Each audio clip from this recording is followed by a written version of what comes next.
좀 다른 현안, 다른 이슈를 한번 여쭤볼게요. 네네. 우선 김건희 여사 좀 물어보고 의원 문제 좀 간단히 여쭤보겠습니다.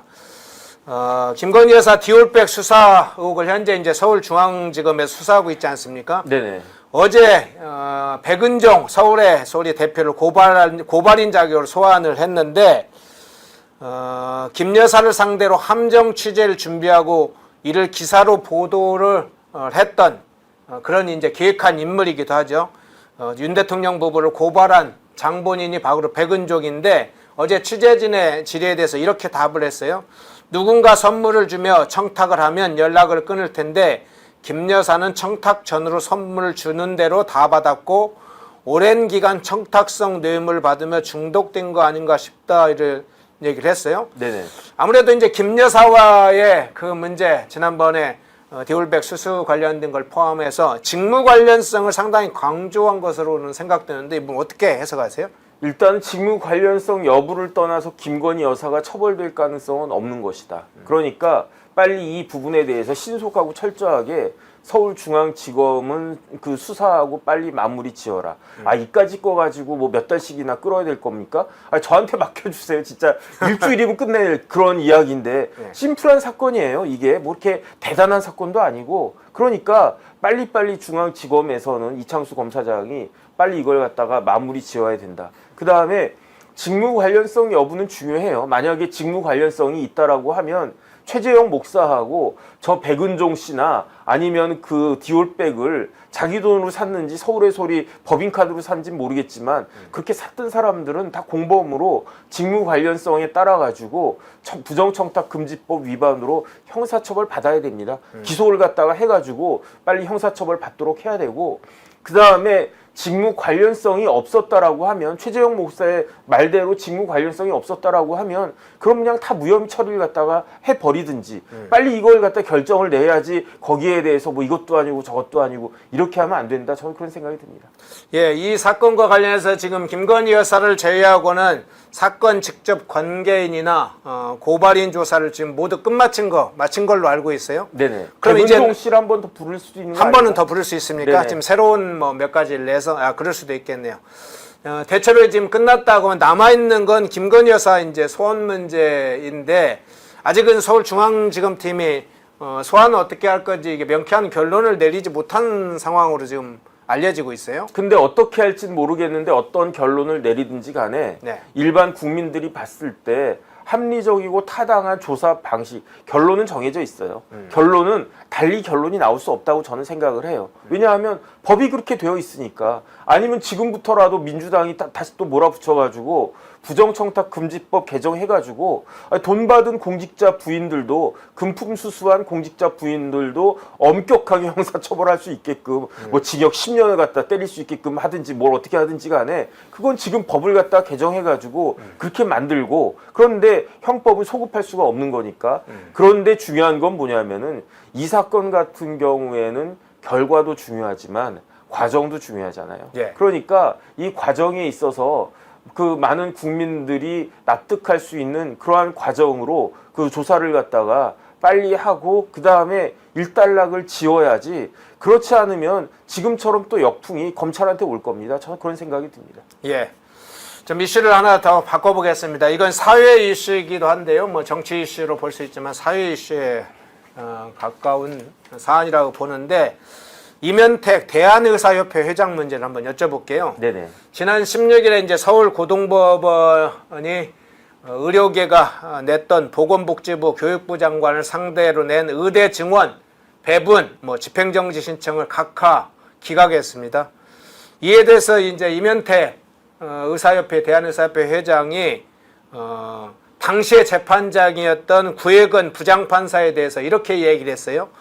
어느 정도 정부의 대법관에 대한 회유가 있었지 않았을까 이렇게 생각한다 하면서 참 크게 논란이 됐어요. 네네. 그러니까 대법관 자리 회유로 정부의 유리한 결정을 한 것이 아니냐는 취지인데 이 부분 어떻게 보셨어요? 그 구혜근 부장이 대법관이 될 가능성이 있어요. 예. 왜냐하면 지금 서울고등 부장판사고 대학은 연대 나오고 순천고등학교 나왔단 말이에요. 그러니까 오히려 지금 정부 입장에서 고등법원 부장판사 정도 됐으면 그 정도면은 그냥 뭐 특별한 하자가 없으면은 대법관이 돼도 그 무난하다라고 많은 사람들이 법조계에서는 생각해요. 왜냐하면 고등부장이라고 한 자리가 지금은 없어졌지만 옛날에 그래도 이제 그 판사들 중에서 선발돼가지고 그렇게 되는 자리가 고등부장 되면 법원장도 되고 또 그 법원장 한 다음에 대법관 후보도 되고, 그런데 구회군 부장 같은 경우에는 순천고등학교 연대 출신이고 하니까 오히려 윤 대통령 입장에서는 뭐 지역 안배나 대학 안배나 이런 측면에서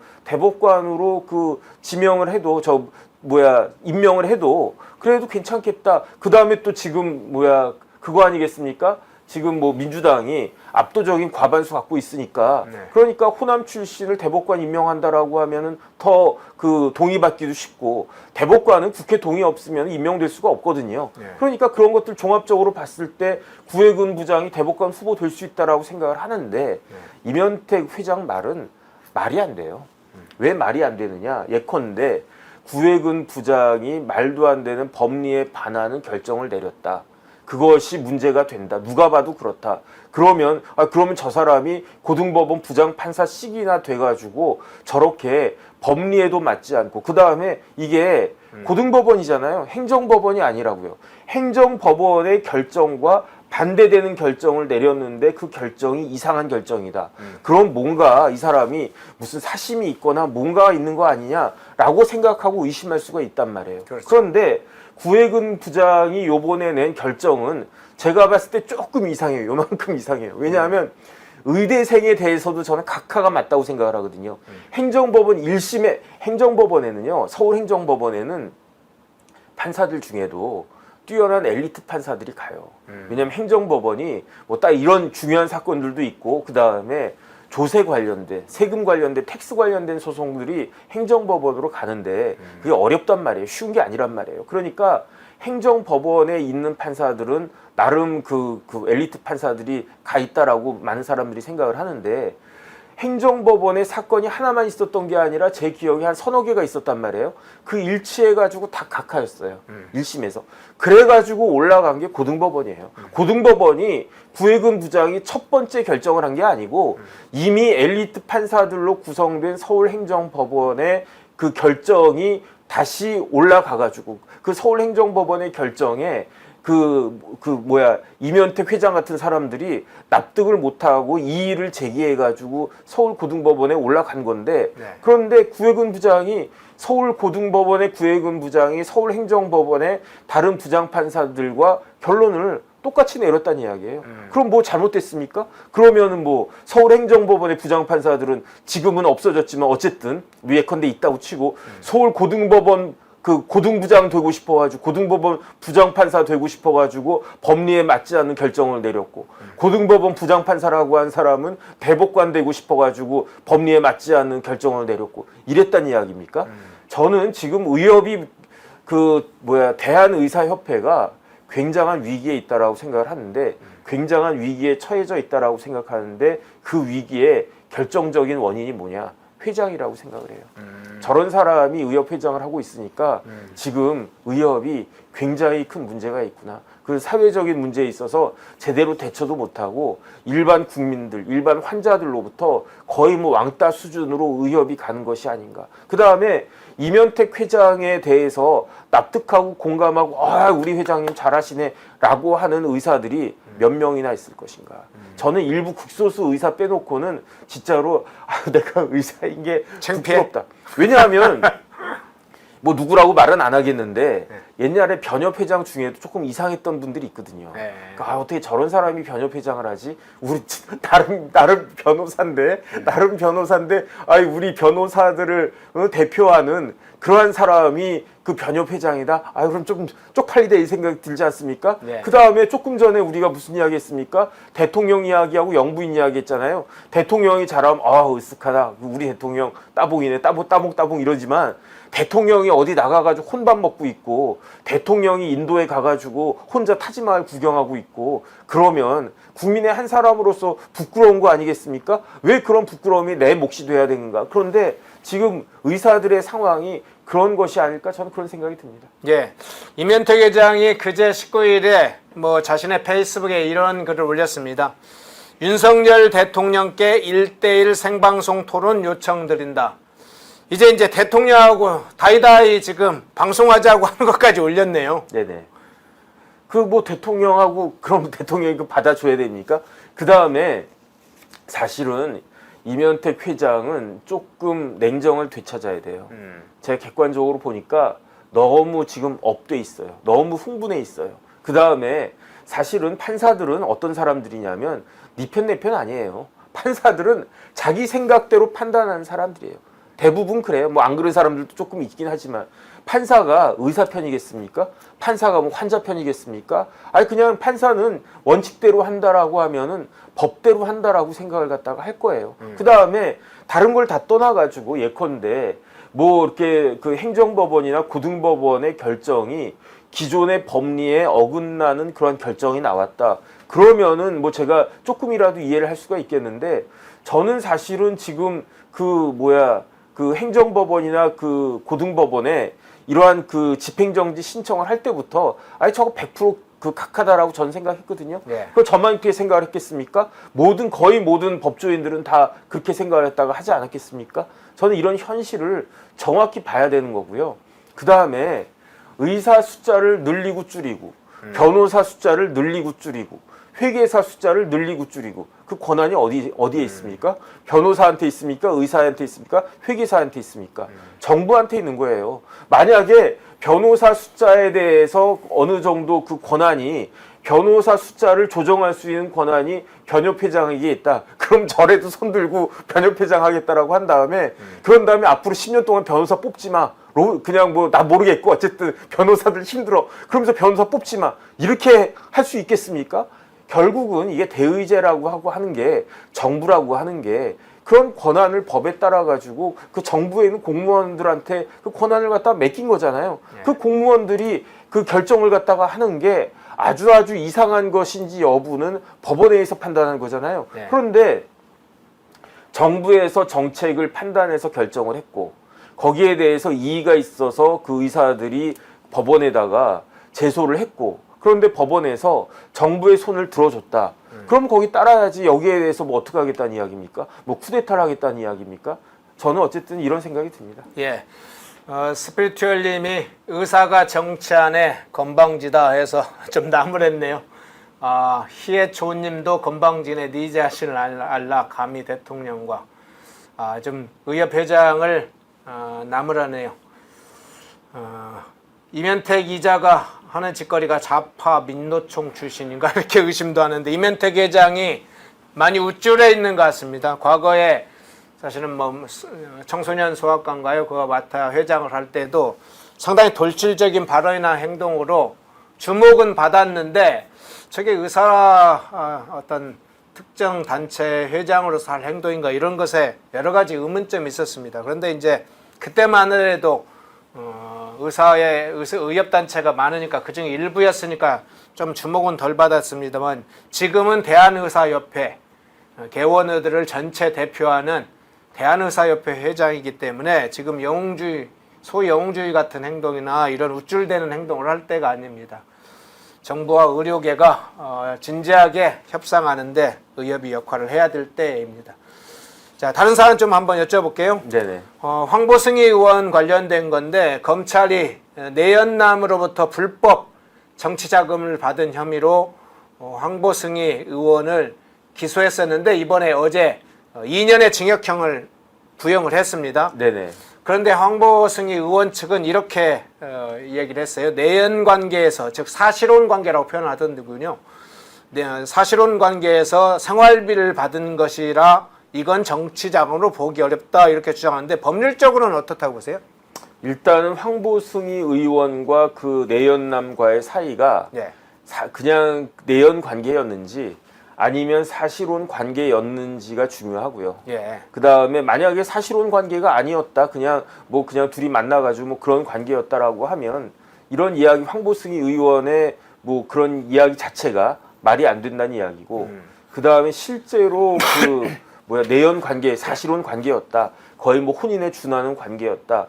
그렇다라고 하면은 그 비용 중에 일부는 뭐라 볼까 생활비로 볼 수도 있지 않을까 저는 그런 생각은 들거든요. 예. 그러니까 근데 그 금액이 뭐 억대 금액이잖아요. 그러니까 그 상당히 많은 금액이니까 그 중에 어느 정도는 생활비로 인정이 될 수 있는 거 아닌가? 그거는 이제 법원에서 판단할 문제다라는 그런 생각이 들고요. 예. 그다음에 다른 걸 다 떠나가지고 국회의원이라고 하는 사람이 내연남 뭐 이렇게 이야기하면서 그 사람한테 돈을 받았는데 사실은 가정이 있는 사람 아닙니까? 황보승희 의원 이혼을 했죠 이제. 지금 아직은 이혼을 안 하고 네네 이혼 소송 중입니까? 예, 그 과정에 있는 걸로 알고 있습니다. 어쨌든 좀 부끄러운 줄을 알아야 되겠다 그런 생각이 들고요. 그다음에 거기에다가 제 생각에는 검찰에서 불법 정치 자금이라고 판단했을 때에는 그다음에 기소하고 징역 2년을 구형했을 때에는 거기에 맞는 그 근거는 다 있을 것이다라고 저는 생각을 하고요. 그다음에 그 검찰이 주장하는 근거와 황보승희 의원이 주장하는 근거가 어느 쪽이 더 무게가 있는 것인지는 법원이 판단할 것인데 제 개인적인 의견으로는 100% 무죄가 나올 확률은 거의 없겠다는 생각이 듭니다. 예. 황보승희 의원 국민의힘 본래 의원이었죠. 2023년도에 불법 자금과 사생활 논란, 지금 이야기한 사생활 논란으로 당시에 국민의힘을 탈당을 했고 이후에 총선 불출마 선언을 했었는데요. 그런데 이번 4월 총선 직전에 자유통일당에 입당을 했고 비례대표 1번으로 출마를 했어요. 네네. 그런데 결과적으로 뭐 당시에도 좀 논란이 됐었습니다만은 황보승희 의원을 영입한 자유통일당 결과적으로 상당히 이번 선거에서 악재가 됐다 이런 좀 주장이나 분석이 있어요. 이 부분 어떻게 보세요? 처음에는 한동안은 예. 자유통일당이 몇 석을 얻을 수 있다. 뭐 2석, 3석이라도 얻을 수 있다. 그다음에 2번이 석동현 변호사 아니었겠습니까? 예. 그러니까 그래서 저는 사실 황당했어요. 그렇다라고 하면 황보승희 의원이 1번인데 예. 불륜의 내연 관계를 있고 뭐 사실혼 관계라고 하는 저 사람이 또 국회의원을 한다?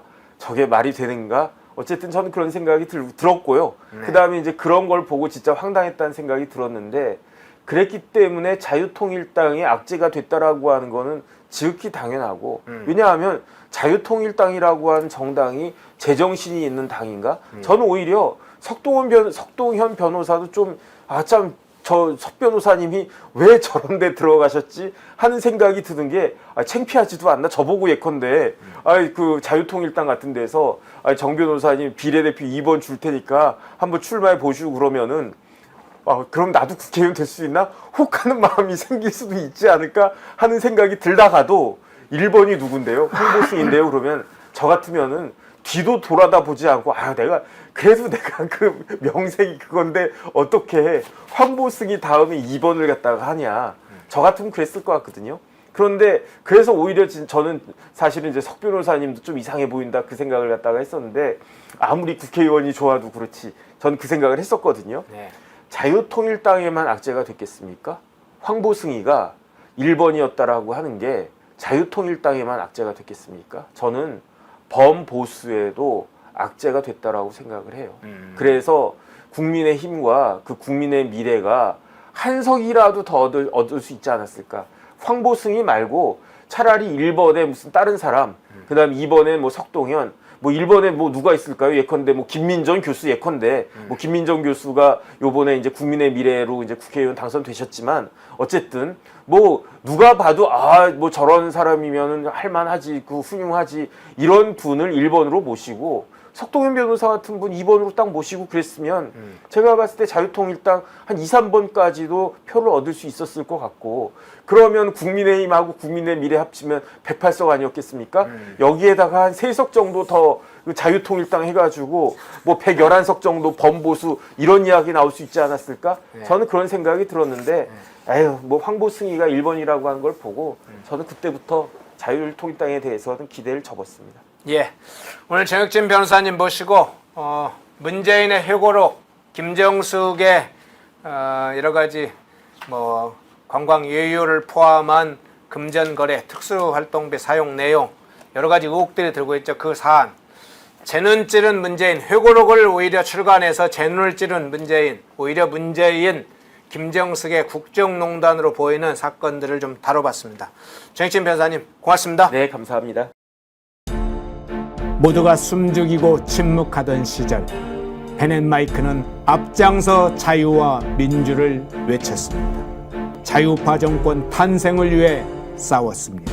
2024년에도 펜앤마이크는 쉼없이 달려갑니다. 민주주의 체제수호의 선봉이 되겠습니다. 왜곡된 대한민국 역사를 바로 세우겠습니다. 2024년에도 펜앤마이크를 응원해 주십시오.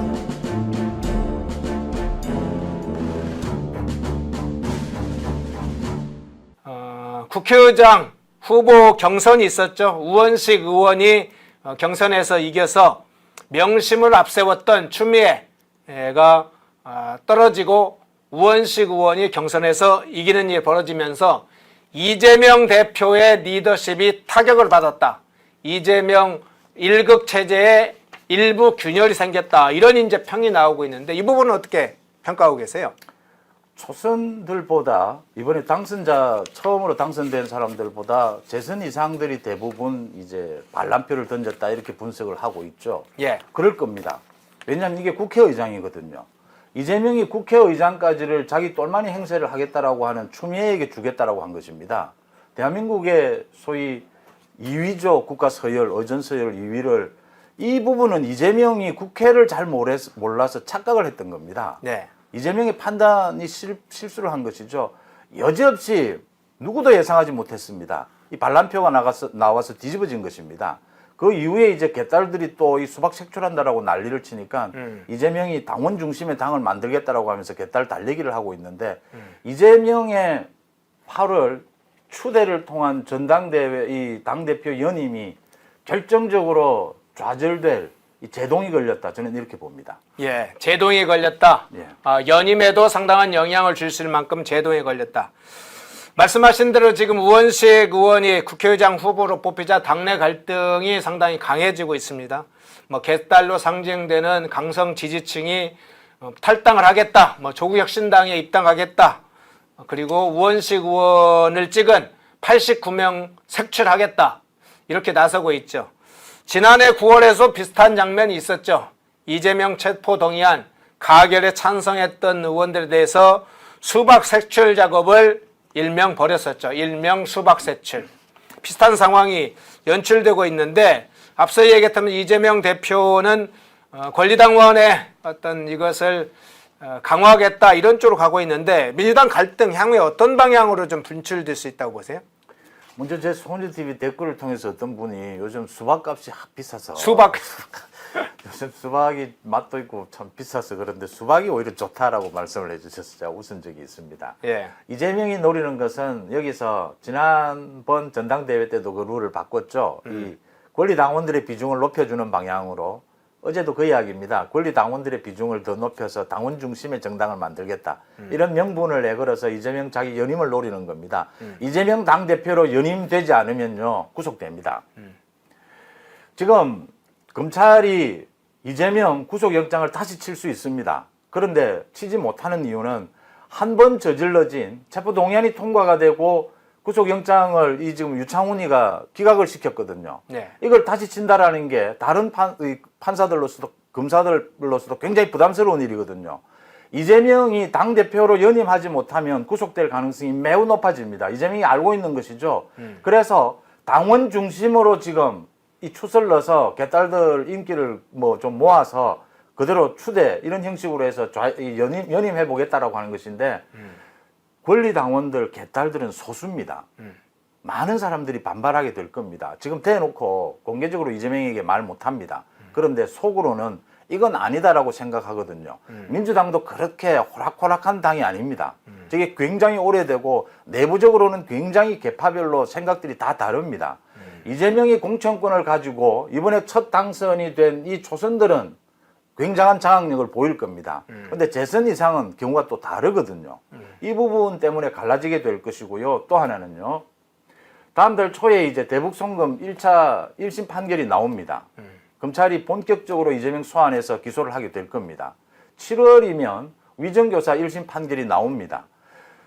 지금 많은 사람들 이재명 조국은 구속이 되지 않았는데 지금 그 송영길은 구속이 됐습니다. 예. 이유는요, 증거인멸입니다. 사법 방해를 하는 피의자는 구속이 원칙입니다. 왜냐하면 구속시키지 않으면 계속 사법 방해를 하기 때문입니다. 증거인멸을 하기 때문입니다. 이재명의 위정교사입니다. 실형이 떨어질 가능성이 높습니다. 1심 판결에서. 그렇죠. 그러면요, 저는 법정 구속 가능성까지도 봅니다. 이 내용이 위정교사거든요. 사법 방해를 하는 데 대해서는 엄벌에 차는 이 추세입니다. 8월입니다. 그 다음 8월에 결정타를 맞게 될 것이다. 민주당도 그냥 가지는 못할 것이다. 이재명이 8월에 당대표 연임하는데 실패하게 되면 구속 가능성은 매우 높아진다. 이렇게 봅니다. 예. 그런데 최근 상황을 보면 이번에 우원식 사태라고도 민주당에서는 부르던데 이 우원식 의원이 국회의장 후보가 경선이 되면서 방금 말씀하신 것은 당원 중심의 정당, 특히나 이재명 대표는 2026년 지방선거 시기에는 시도당 위원장을 선출할 때 대의원 비중을 낮추고 권리당원 비중을 상당히 높이겠다, 뭐 이제 그런 검토하겠다 입장을 보였는데, 이 이재명 대표가 강성이 지지층, 개딸들을 사실은 뭐 이끄는 리더십이라기보다는 지금은 오히려 개딸들의 눈치를 살살 보면서 거기에 호응하는 양상, 휘둘리는 양상으로 좀 가고 있는 거 아닌가 이렇게 보이는데요. 이 이재명과 개딸들의 관계는 어떻게 보세요? 뭐라고 그래야 됩니까? 서로의 이권 관계가 맞아떨어진 경우죠. 그렇습니까? 대한민국 정치에서 개딸 그룹만큼 저렇게 정치 테러를 행하고 있는 저런 집단은 없었어요. 이게 지금 대깨문이나 이 노사모하고 전혀 다릅니다, 성격이. 예. 이재명이 이렇게 만들었고 그걸 이재명이 이용하고 있고 이 개딸들도 지금 이재명을 이용하고 있는 서로가 이런 관계가 형성이 되어 있습니다. 이 여러 가지 형태의 이권 그룹입니다. 민주당 지지층의 강성 지지층은 지역적으로나 계층적으로나 이권으로 형성이 되어 있는 경우가 많습니다. 그걸 서로 이용하고 있는 것인데 그게 과연 광범위하게 통하겠느냐라는 겁니다. 대의원을 줄여나가는 것은 계속하고 있죠. 이거 현역 의원들을 치는 것입니다. 대의원들의 절대적인 영향력을 행사하고 있죠. 현역 의원들이, 또 지구당 위원장들이. 그 부분을 줄이고 권리당원들, 개딸들의 이걸 높이는 것이죠. 이재명이 지금 현역 의원들을 권한을 줄이고 네. 개딸 중심으로 가져가고자 하는 것이죠. 그래야 당대표 연임할 수 있을 것이다. 이 계산을 하고 있는 겁니다. 그 말이 민주당은 의원 중심이 아니라 당원 중심으로 가져가겠다. 말은 그럴듯해 보입니다. 그 속에는 이재명 연임 노리고 있는 부분이 있는 것이죠. 개딸들, 제가 노사모를 거쳐 대깨문 개딸까지를 보고 있는데 이재명이 무너지게 되면 개딸들 금방 바뀝니다. 또 다른 거 만들어집니다. 막 이합 집산을 또 합니까? 얼마 전까지 대깨문이었습니다. 아, 그렇죠. 근데 갑자기 또 뭐 개딸입니다, 지금. 예. 대깨문으로 이어지는 개딸. 사실은 이재명이 무너지면 개딸도 금방 무너진다. 자, 국민의힘 문제로 한번 다뤄가 볼게요. 국민의힘 문제는 지금 주로 내부에서 총선 백서 제작을 둘러싸고 지금 논란이 벌어지고 있는데 단도직입적으로 여쭤볼게요. 예. 총선 백서 이거 계속 제작해야 됩니까? 저는 그 제작하지 않는 게 좋고요. 예. 조정훈도 그만두는 게 좋습니다. 그 총선 백서 저렇게 시끄럽게 제작하는 경우는 제 못 봤고요. 예. 그다음 한동훈도 100% 자기 책임이라고 했고요. 윤석열 대통령도 국정 운영 방향이 잘못돼서 모든 책임 대통령이 있는 것 아니냐라고 했습니다. 무슨 지금 총선 백서를 조정훈만 총선 백서 지금 총선 패배 원인 몰라요. 제가 보니까 국민들 당원들 다 알고 있습니다 이미. 왜 총선에서 지게 됐는지. 조정훈만 괜찮지 지금 당원들이나 국민의힘 지지층은 밤잠을 못 자고 지금도 우울증에 걸려 있다는 사람들이 많습니다. 이렇게 아파하는데 자기 지금 당대표 노리고 뭔가 좀 장난질하고요. 저렇게 언론에 계속 흘려서 지금 뭐 무슨 세미나 할 때마다 언론에 흘려서 이 문제가 돼요. 예. 한동훈을 뭐 치느니 안 치느니. 저런 장난질 할 바에는 그 백서 필요 없고요. 조정훈도 그만두는 게 맞습니다. 그 백서 만들어봐야 아무도 참고하지도 않습니다. 예. 그러면 총선 백서 제작을 중단해야 된다. 그러니까 총선 백서 제작이 지금 지난 총선이 왜 패배했는지에 대한 진단이라기보다는 한동훈 위원장에 대한 정치적 공격성이 좀 과하게 담겨 있는 게 좀 논란이 되면서 그게 핵심적으로 부각되는 건 맞죠? 그 논란을 조정훈이 만들었어요. 자기가 조정훈 직접. 위원장이 만들었다. 자기가 지금 저 전당대회 출마를 안 하겠다라고 하지도 않아요 지금. 그다음 왜 이게 한동훈 책임으로 이렇게 기울어져 있느냐라고 이야기하니까 또 윤 대통령 이야기를 해요. 지금 저 논란이 총선 패배를 겪고 있는 국민의힘과 그 지지층에 무슨 도움이 되느냐라는 겁니다. 조정훈 위원장이 그러면 지금 당대표 출마에 관해서 공식적 입장은 발표하고 있지는 않은데 총선 백서 작업도 당대표 출마의 하나의 좀 지렛대로 삼는다 이렇게 보시는 건가요? 그렇게 보이는 거죠. 네. 공식적인 말씀을 안 했다라고 하는데 언론에 나와서 질문이 있었어요. 아, 그래요? 그러니까 뭐 자기가 충분히 뭐 가능성은 열어두고 있다라고 이야기를 했어요. 그러면서 저렇게 행동을 하니까 당장 이제 이야기가 나오는 거죠. 이게 공정한 것이냐라고 이야기가 되는 거죠. 그래서 뭐 가장 심한 비판이 그거지 않겠습니까? 조정훈은 몰라도 지금 당원들은 지난 총선 패배의 원인 다 알고 있고 어떻게 수습해야 하는 것이 좋으며 다 알고 있다라는 것이죠. 왜 그걸 자꾸 헤집고 자기 정치적 목적에 이용하려고 하는 행태를 보이느냐. 총선 백서 책임론 이야기 이런 것만큼 예민한 게 어디에 있습니까? 그래서 윤석열 대통령, 한동훈 위원장 모두 자기에게 책임이 있다라고 하는 거죠. 그 한동훈 위원장의 말이 참 적합하지 않습니까? 이건 한동훈의 패배지 당원 여러분 국민의 패배가 아니라고 했습니다. 왜 그런 말을 그 진정성을 이해를 못하는지 모르겠어요. 네.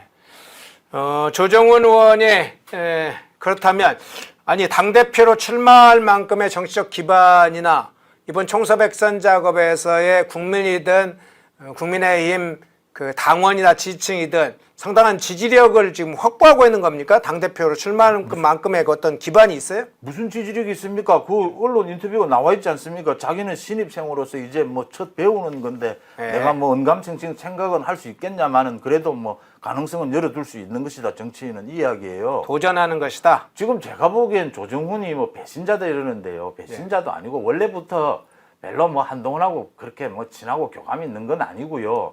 조정훈의 정치 행태인 것 같아요. 이렇게 옮기는데 한동훈을 좀 때려서 자기 저 정치적 무게 좀 키워보자 이건 것 같아요. 흔히 하는 수법들이지 않습니까? 제가 드리는 말씀은 뭐 정치인이 그럴 수 있습니다. 흔히 그럴 수 있는 건데 지금은 정말 아파하고 있지 않습니까? 국민의힘이나 지지층이. 이럴 때 그런 장난질 할 때는 아니지 않느냐라는 거죠. 예, 어제 좀 주목받았던 그제 어떤 사안이 있었죠. 정부가 지난 16일에 해외 직구 대책 방안을 발표를 했었죠. 그 내용 중에 80개 품목에 대해서 KC 인증을 받지 않는 제품은 직구를 금지하겠다 이렇게 밝혔었는데요. 결국은 이제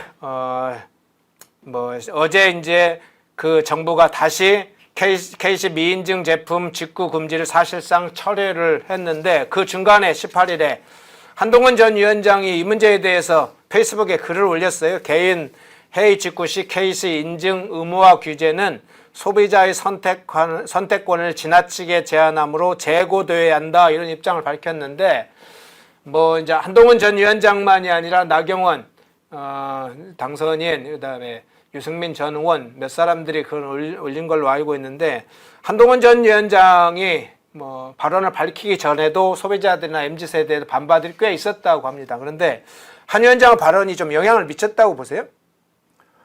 영향을 미쳤다라고 보는 게 한동훈 지지자들 생각이 지지자들 입장이다. 그런데 예. 적합한 지적이에요. 이거 정부가 조금 실수를 한 부분이 있죠. 예. 이게 중국 주로 제품의 안전성 문제 때문에 지금 중국 전자거래 중국 그 크게 그게 문제가 되고 있지 않습니까?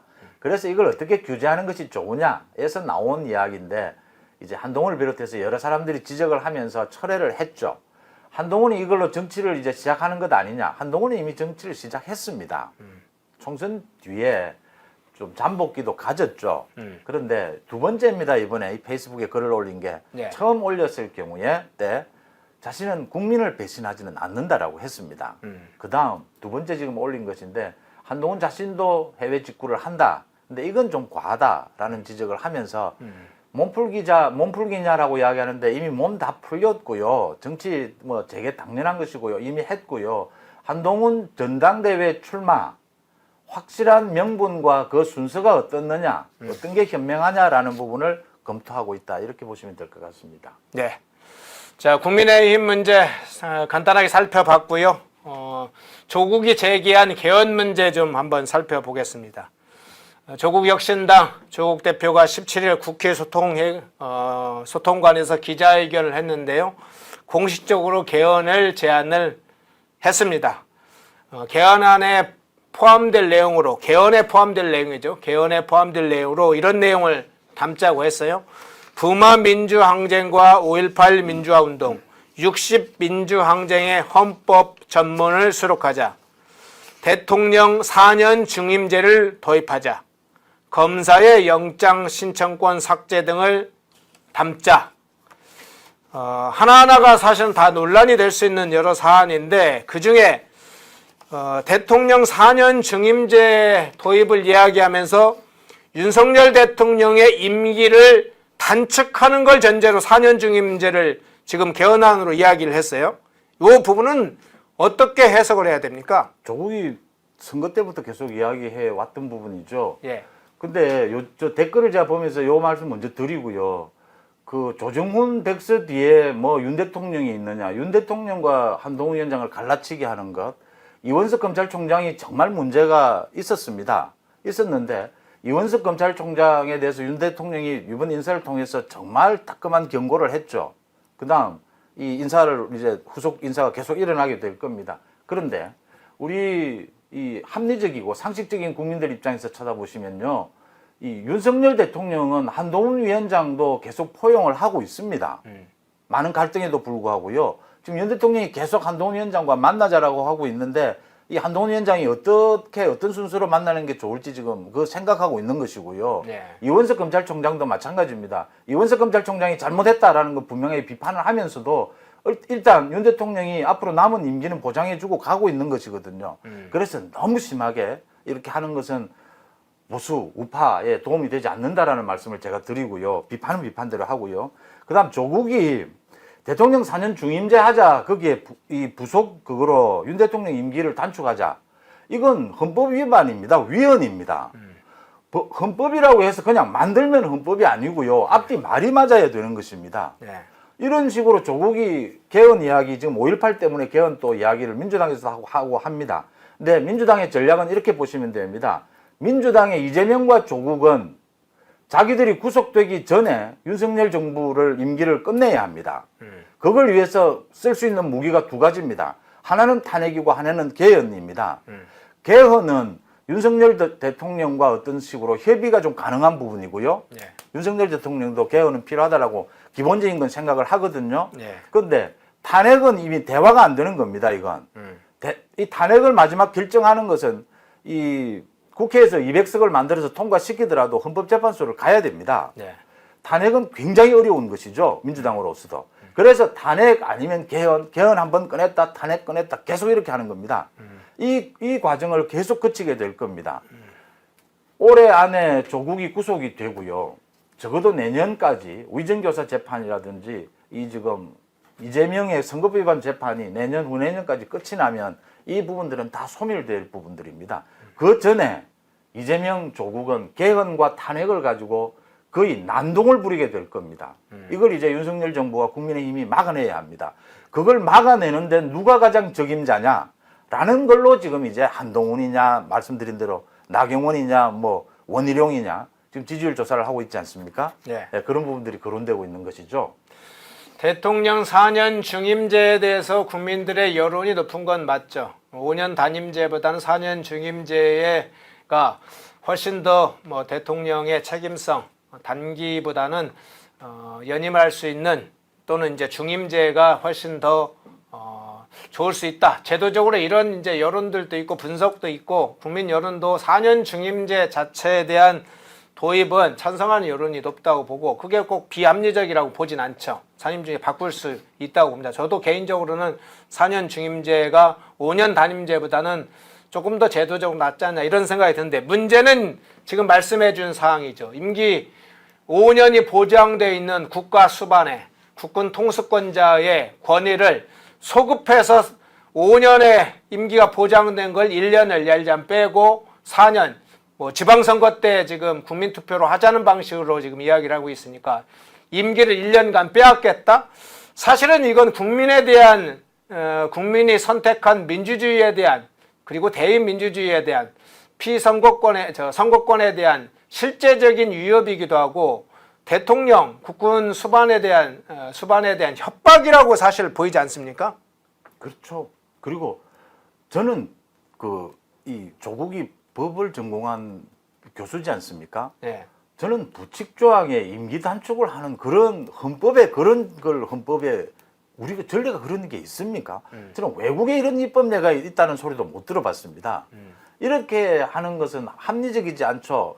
조국은 상당히 이 순박하거든요. 어떤 면에서 예. 이 자기 본성이 그대로 다 드러납니다. 보면 얼굴 표정이나 이런 걸로요. 윤 대통령과 초파일 인사를 할 때도 조국의 표정에서 다 드러나죠. 순박한 부분이 있는데 이런 것들입니다. 지금 임기 단축을 하고 싶은 겁니다. 윤 대통령에 대해서. 지금 임기 단축을 왜 해야 되는지 설명은 없습니다. 그래서 헌법을 가져오는 것이죠. 탄핵이 안 될 것 같으니까. 이재명 마찬가지인 겁니다. 조국보다는 이재명이 조금 더 여유가 있죠. 조국은 지금 대법원 판결 남겨두고 있고 이재명은 아직 1심 판결이 안 나왔거든요. 그렇죠. 그런데 이재명이 당대표직을 이제 연임하지 못하게 되면 검찰에서 이재명 기습적으로 구속영장을 칠 수도 있습니다. 국회 체포동의안 통과하면요 달라질 수 있습니다. 그동안 쌓였습니다. 이재명의 사법방해가요. 예. 사법방해를 하는 피의자는 아무리 야당 대표고 누구라도 구속시키는 것이 원칙입니다.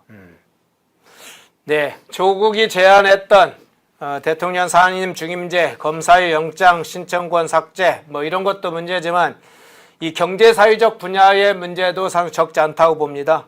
개헌에 이런 내용을 담자고 했죠. 동일가치, 동일임금, 그리고 뭐 사회적 경제를 상당히 강화하는 것으로 보이는 사유권, 일반 조항 신설, 토지 공개념 강화 이런 내용도 담자고 했는데 이 사안은 이미 문재인 정부 초기 때 조국 당시에 민정수석이 발표했던 개헌 방안에 담겨있던 내용이죠. 당시에도 그래서 사회주의 개헌을 하자는 거냐 이런 논란이 있지 않았습니까? 모자란 사회주의자라고 이야기를 하죠. 모자란 사회주의자. 그 대기업 월급 깎고 예. 그 깎는 부분을 예산으로 지원하자라고 하는 조국의 주장이지 않습니까? 예. 뭐 순박하다 저는 이렇게 봅니다. 예.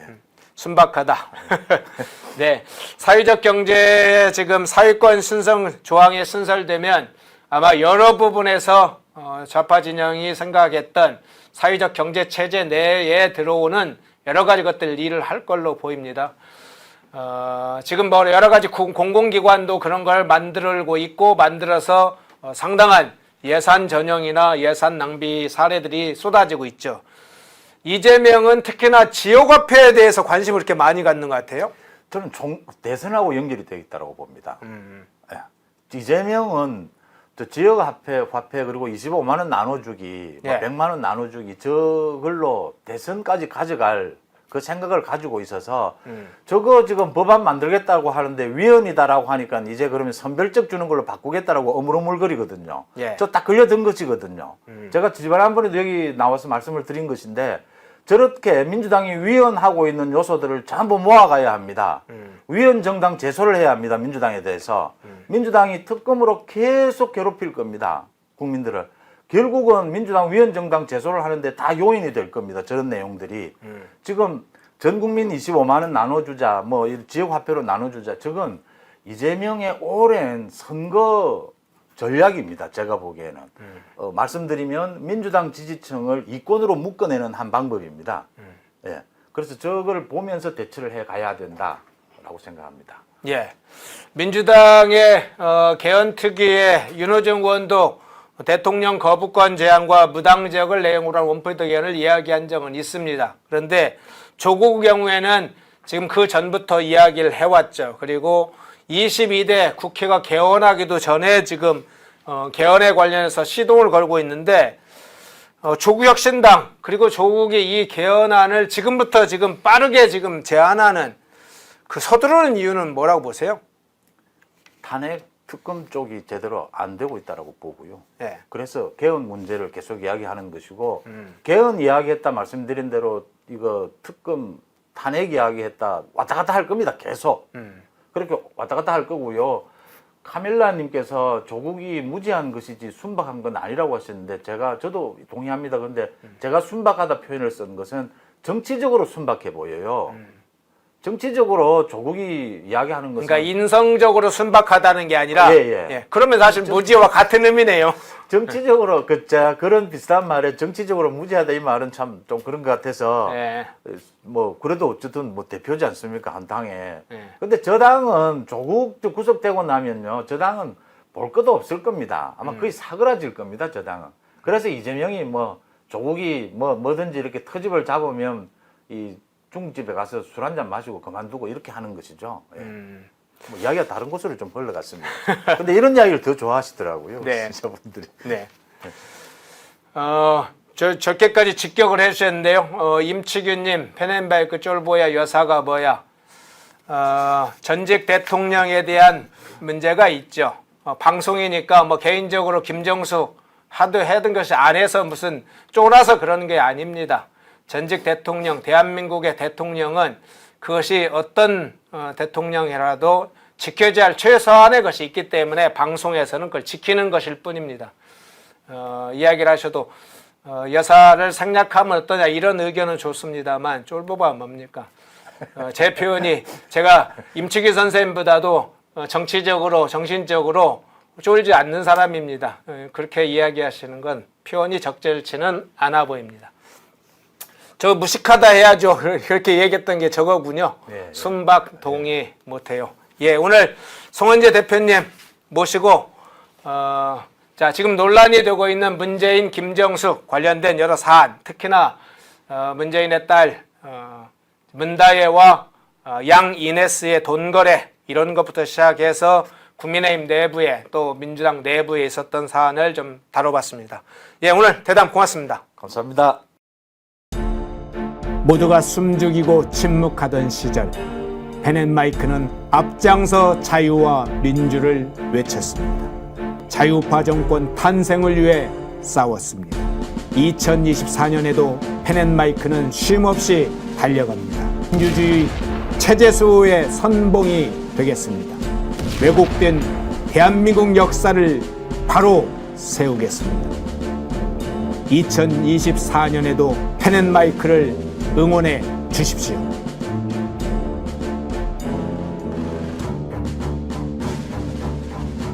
어제 한덕수 국무총리가 주재한 국무회의에서 차상병 특검법 요구안을 상정해서 의결을 했고 어제 오후에 대통령께서 거부권을 행사를 했습니다.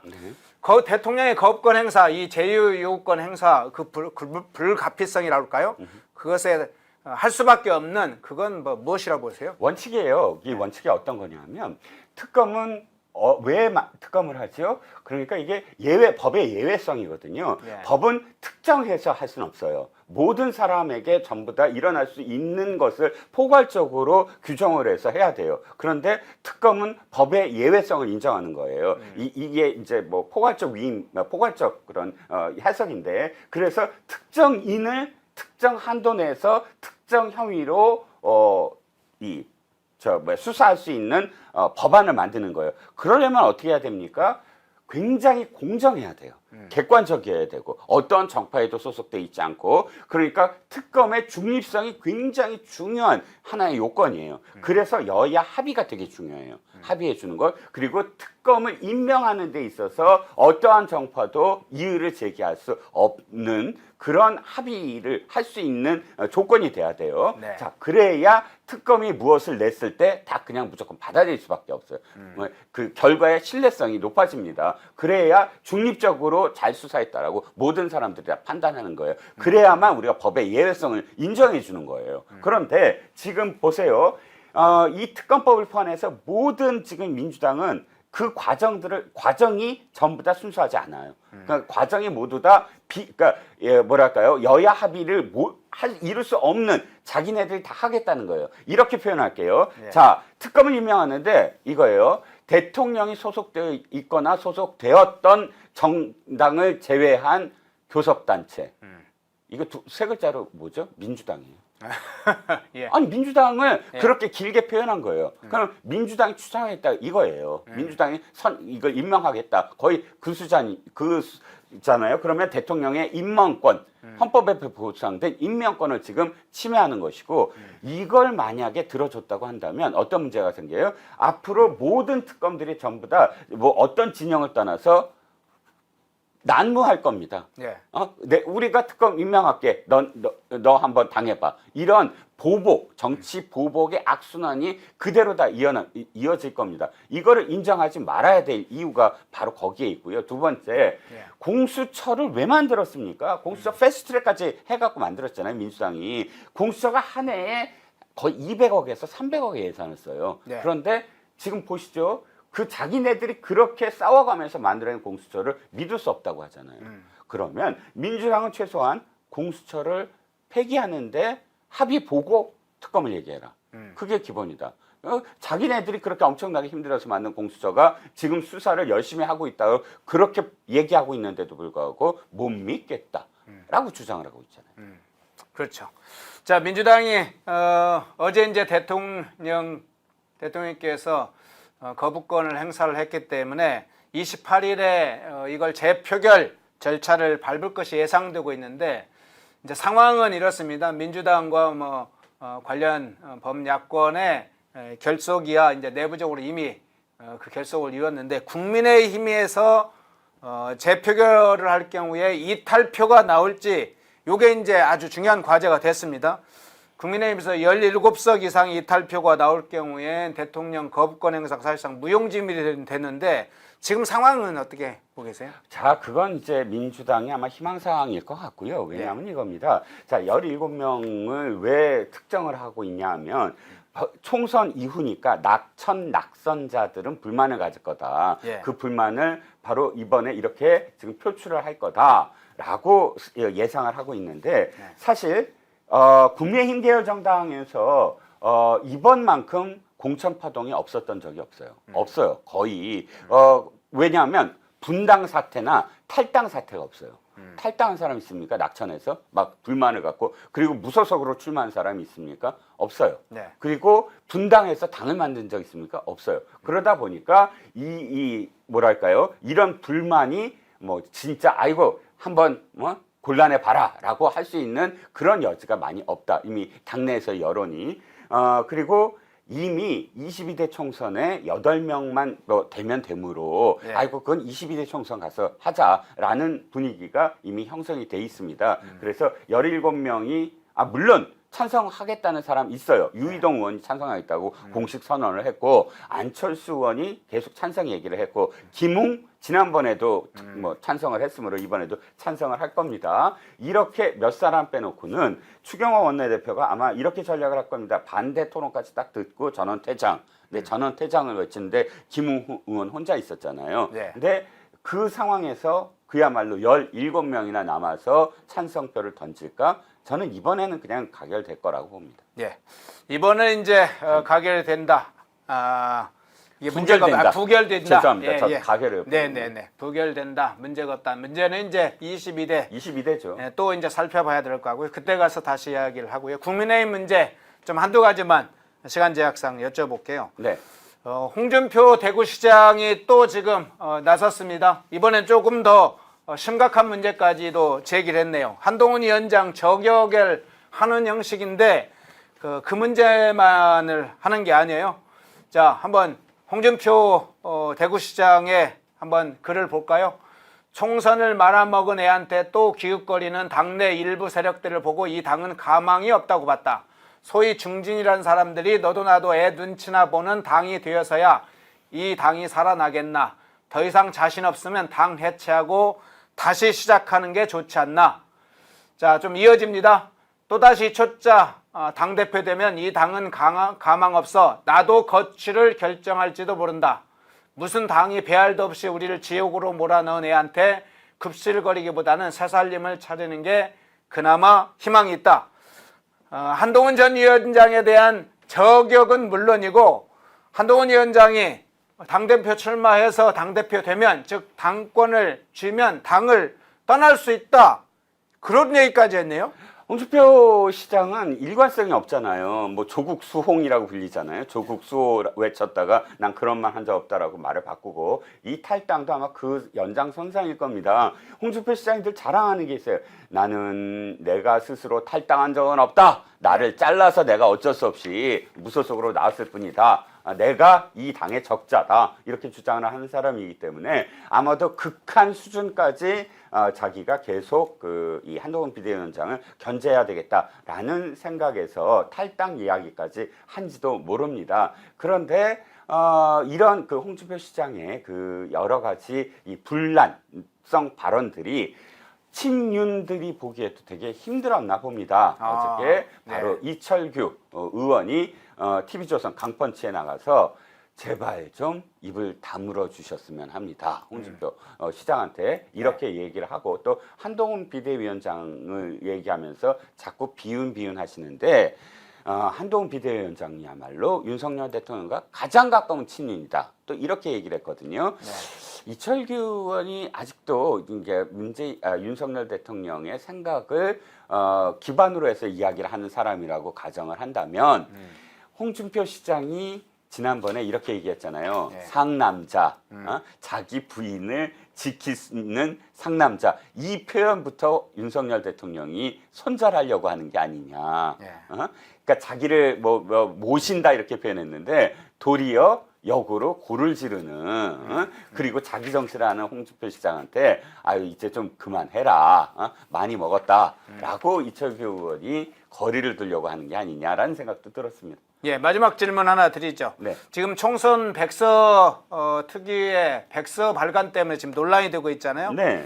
결국은 조정훈 위원장이 전당대회 불출마 선언, 불출마 입장을 밝히기도 했는데, 총선 백서 발간 이 문제 그냥 놔도 되는 겁니까? 어떻게 보세요? 아니 총선은 백서는 이미 오염됐다. 왜냐하면 그 백서를 만드는 과정이라든지 만드는 사람이 객관적이어야 돼요. 네. 저 허 의원님, 내가 판사예요. 네. 허 의원님이 이제 그 양쪽 피고인들이 있어요. 그러면 허 의원 왜 이렇게 잘못했어? 막 꾸짖으면 나중에 선고가 믿을 수 있나요?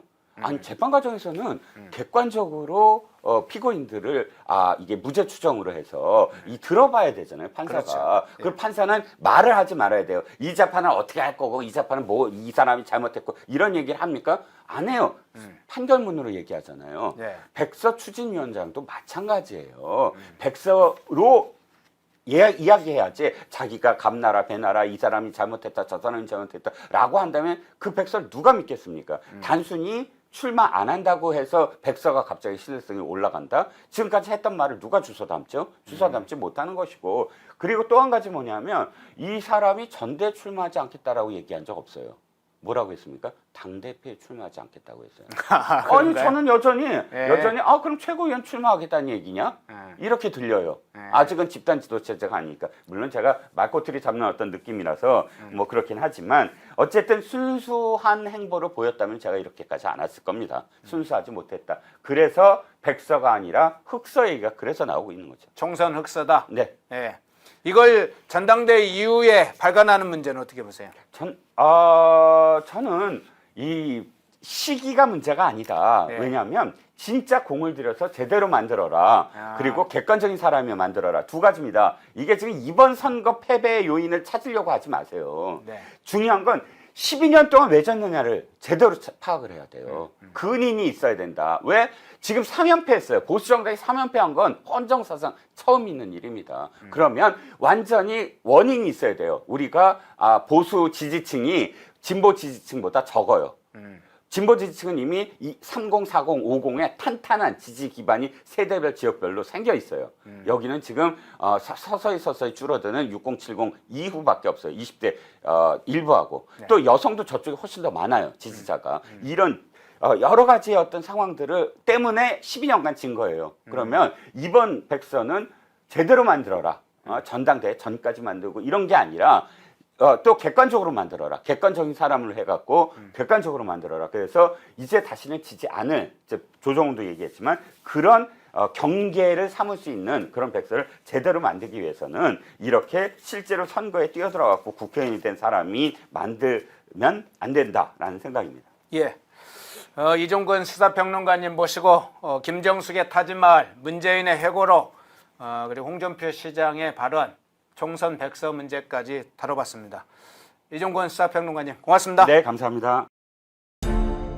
모두가 숨죽이고 침묵하던 시절, 펜앤마이크는 앞장서 자유와 민주를 외쳤습니다.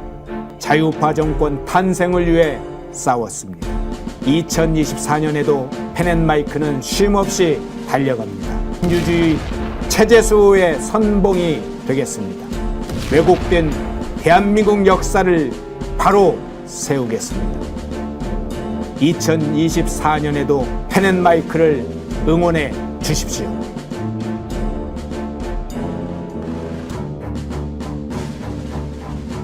국민의힘 문제, 내부 문제 중에 하나가 한동훈 전 위원장을 연일 비난했던 거기에다가 최근엔 탈당 가능성을 시사했던 홍준표 대구시장을 향해서 오히려 지금 역풍을 맞은 그 모양새가 되고 있습니다.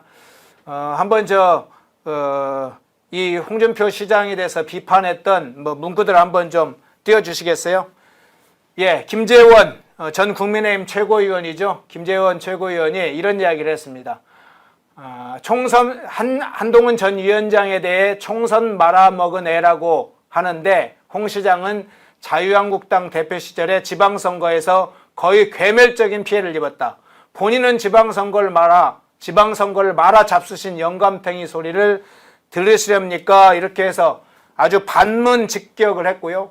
김웅 의원은 지난 총선에서 공천이 탈락하자 무소로 출마한 홍준표 시장 문제를 겨냥한 듯이 이렇게 얘기했습니다. 누가 들으면 30년간 당을 지킨 줄 알겠다. 이렇게 조롱성 저격을 했습니다. 오히려 홍 시장이 지금 한 위원장 계속 공격했다가 역풍을 맞는 상황이네요. 근데 저는 뭐 김재원 전 최고의원의 말씀이나 김웅 의원의 이야기나 다 팩트죠. 다 맞는 말이에요. 그런데 뭐 굳이 저렇게까지 이야기할 필요가 있나는 생각이 들어요.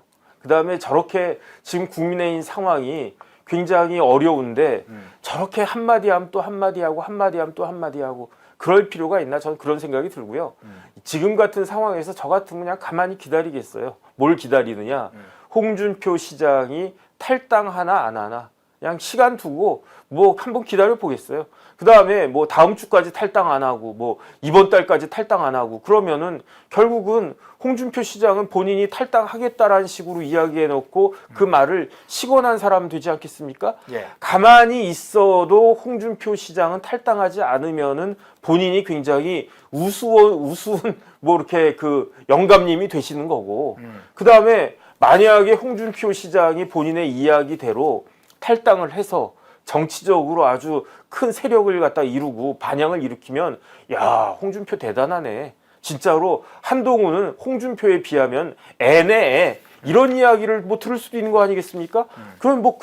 그러니까 시간이 흐르면은 자동적으로 이렇게 다 드러나고 자동적으로 입증될 거를 뭐 이럴 때 뭐 한마디씩 한다고 뭐 이렇게 뭐 김웅 의원부터 해가지고 뭐 이렇게 이야기를 갖다가 하는 게 맞는 말이에요. 제가 맞는 말이지만 뭐 지금 상황에서 틀린 말씀 했다는 이야기는 아닌데 아유 당이 지금 뭐 이렇게 폭탄 맞아가지고 그냥 어수선하고 그냥 다들 뭐 이렇게 그 폭탄 맞은 것 같은 그런 상황인데 그래도 뭐 누가 한마디 하면 나도 한마디 해야 된다 이렇게 한다라고 하는 것 자체가 그게 어쨌든 지금 국민의힘의 그 모습이 아닌가 저는 그런 생각이 들어가지고요. 이 부분은 그러면 어떻게 보세요? 이제 박수영 의원이 친윤계 인사죠. 박수영 의원도 가세를 했는데 홍 시장님 더 빨리 나가셔도 좋다. 아무도 안 따라 나갈 것이라고 이렇게 비꼬았어요. 그리고 이철규 의원도 홍 시장을 향해서 당의 분란 일으키는 말씀 자제해라 이렇게 말했는데 한동안은 친윤계가 홍 시장을 옹호한 듯한 이제 어떤 모양을 보였는데 이 친윤계의 핵심 인사들도 홍 시장과 엮이지 않으려는 행동을 보이는 것 같아요. 이 부분 어떻게 보세요? 그건 홍 시장님이 선을 넘었기 때문이죠. 그러니까 말씀을 하시려면은 이철규 의원 정도 이야기가 제일 적당한 것 같아요. 저 같으면 아무 말도 안 할 텐데 대부분의 의원들 아무 말도 안 하잖아요. 그런데 이철규 그냥 그래도 내가 한마디 해야 되겠다 싶으면 이철규 의원 정도 당의 분란을 일으키는 그런 이야기는 좀 자제해 주십사. 요정 이야기를 해도 이 정도를 갖다가 해야지. 아니 예컨대 박수영 의원이 홍 시장님 더 빨리 나가세요. 빨리 나가세요. 이렇게 이야기하는 거는 저는 어떤 생각이 드냐면 예. 어떤 느낌이 드냐면은 박수영 의원도 홍준표 시장하고 동격이 되는 거 아닌가? 저는 그런 생각이 들거든요. 네. 그러니까 정치인에게 있어서 말이라고 하는 게 굉장히 중요하다라고 생각을 하는데 어떨 때는 가만히 있으면 옛말에 그랬잖아요. 가만히 있으면 중간은 간다고. 그 다음에 어떨 때는 침묵이 가만히 있는 게 훨씬 더 그 큰 울림을 주는 경우도 있는 것 같은데 지금은 세상이 뭐 그런가 어쨌든 저는 좀 그런 생각이 듭니다. 예. 사건 하나 좀 더 살펴보겠습니다. 양문석 선거 때 아주 논란이 됐던 아주 중요한 논란이 됐던 사건이었죠. 양문석 한번 사건 그동안 좀 선거 총선이 끝나고 한동안 선거 결과가 민주당이 승리하면서 이 사건이 잠잠하는가 했습니다. 그래서 양문석 사건이 어떻게 지금 수사가 진행되는지 좀 둔감해하기도 하고 여러 이제 언론의 보도도 좀 적었었는데, 자, 검찰이 사기 대출 의혹을 받고 있는 이 민주당 양문석 당선인 경기 안산갑에서 당선이 됐죠. 압수수색을 했습니다. 네네. 잠원동 아파트 그리고 지역구인 경기 안산시의 주거지 대구 수성 새마을금고 대출 알선업체 이렇게 압수수색을 했고, 압수수색 내용을 보니까 뭐 휴대폰, 컴퓨터, 대출 관련 서류 이런 걸 확보한 것으로 알려졌는데요. 네네. 이 시기에 압수수색 어떤 의미가 있습니까? 빨리빨리 했었어야죠. 왜냐하면 양문석 그 당선자의 혐의가 굉장히 많습니다. 사기죄도 있고요. 사문서 위조죄, 그 다음에 위조된 사문서를 행사한 죄, 업무방해죄, 그 다음에 공직선거법 위반죄, 허위사실 공표했으니까 이런 것들이 굉장히 많고요. 그 다음 더 중요한 건 뭐냐면 당선자잖아요. 그러니까 국회의원 임기가 시작이 된다고요. 그런데 만약에 유죄로 그 공직선거법 위반죄로 100만 원 이상이 된다거나 아니면 뭐 사기죄 등으로 인해 가지고 실형이 나온다라거나 네. 그러면은 국회의원에서 잘려야 되잖아요. 최강욱 의원처럼 전 의원처럼.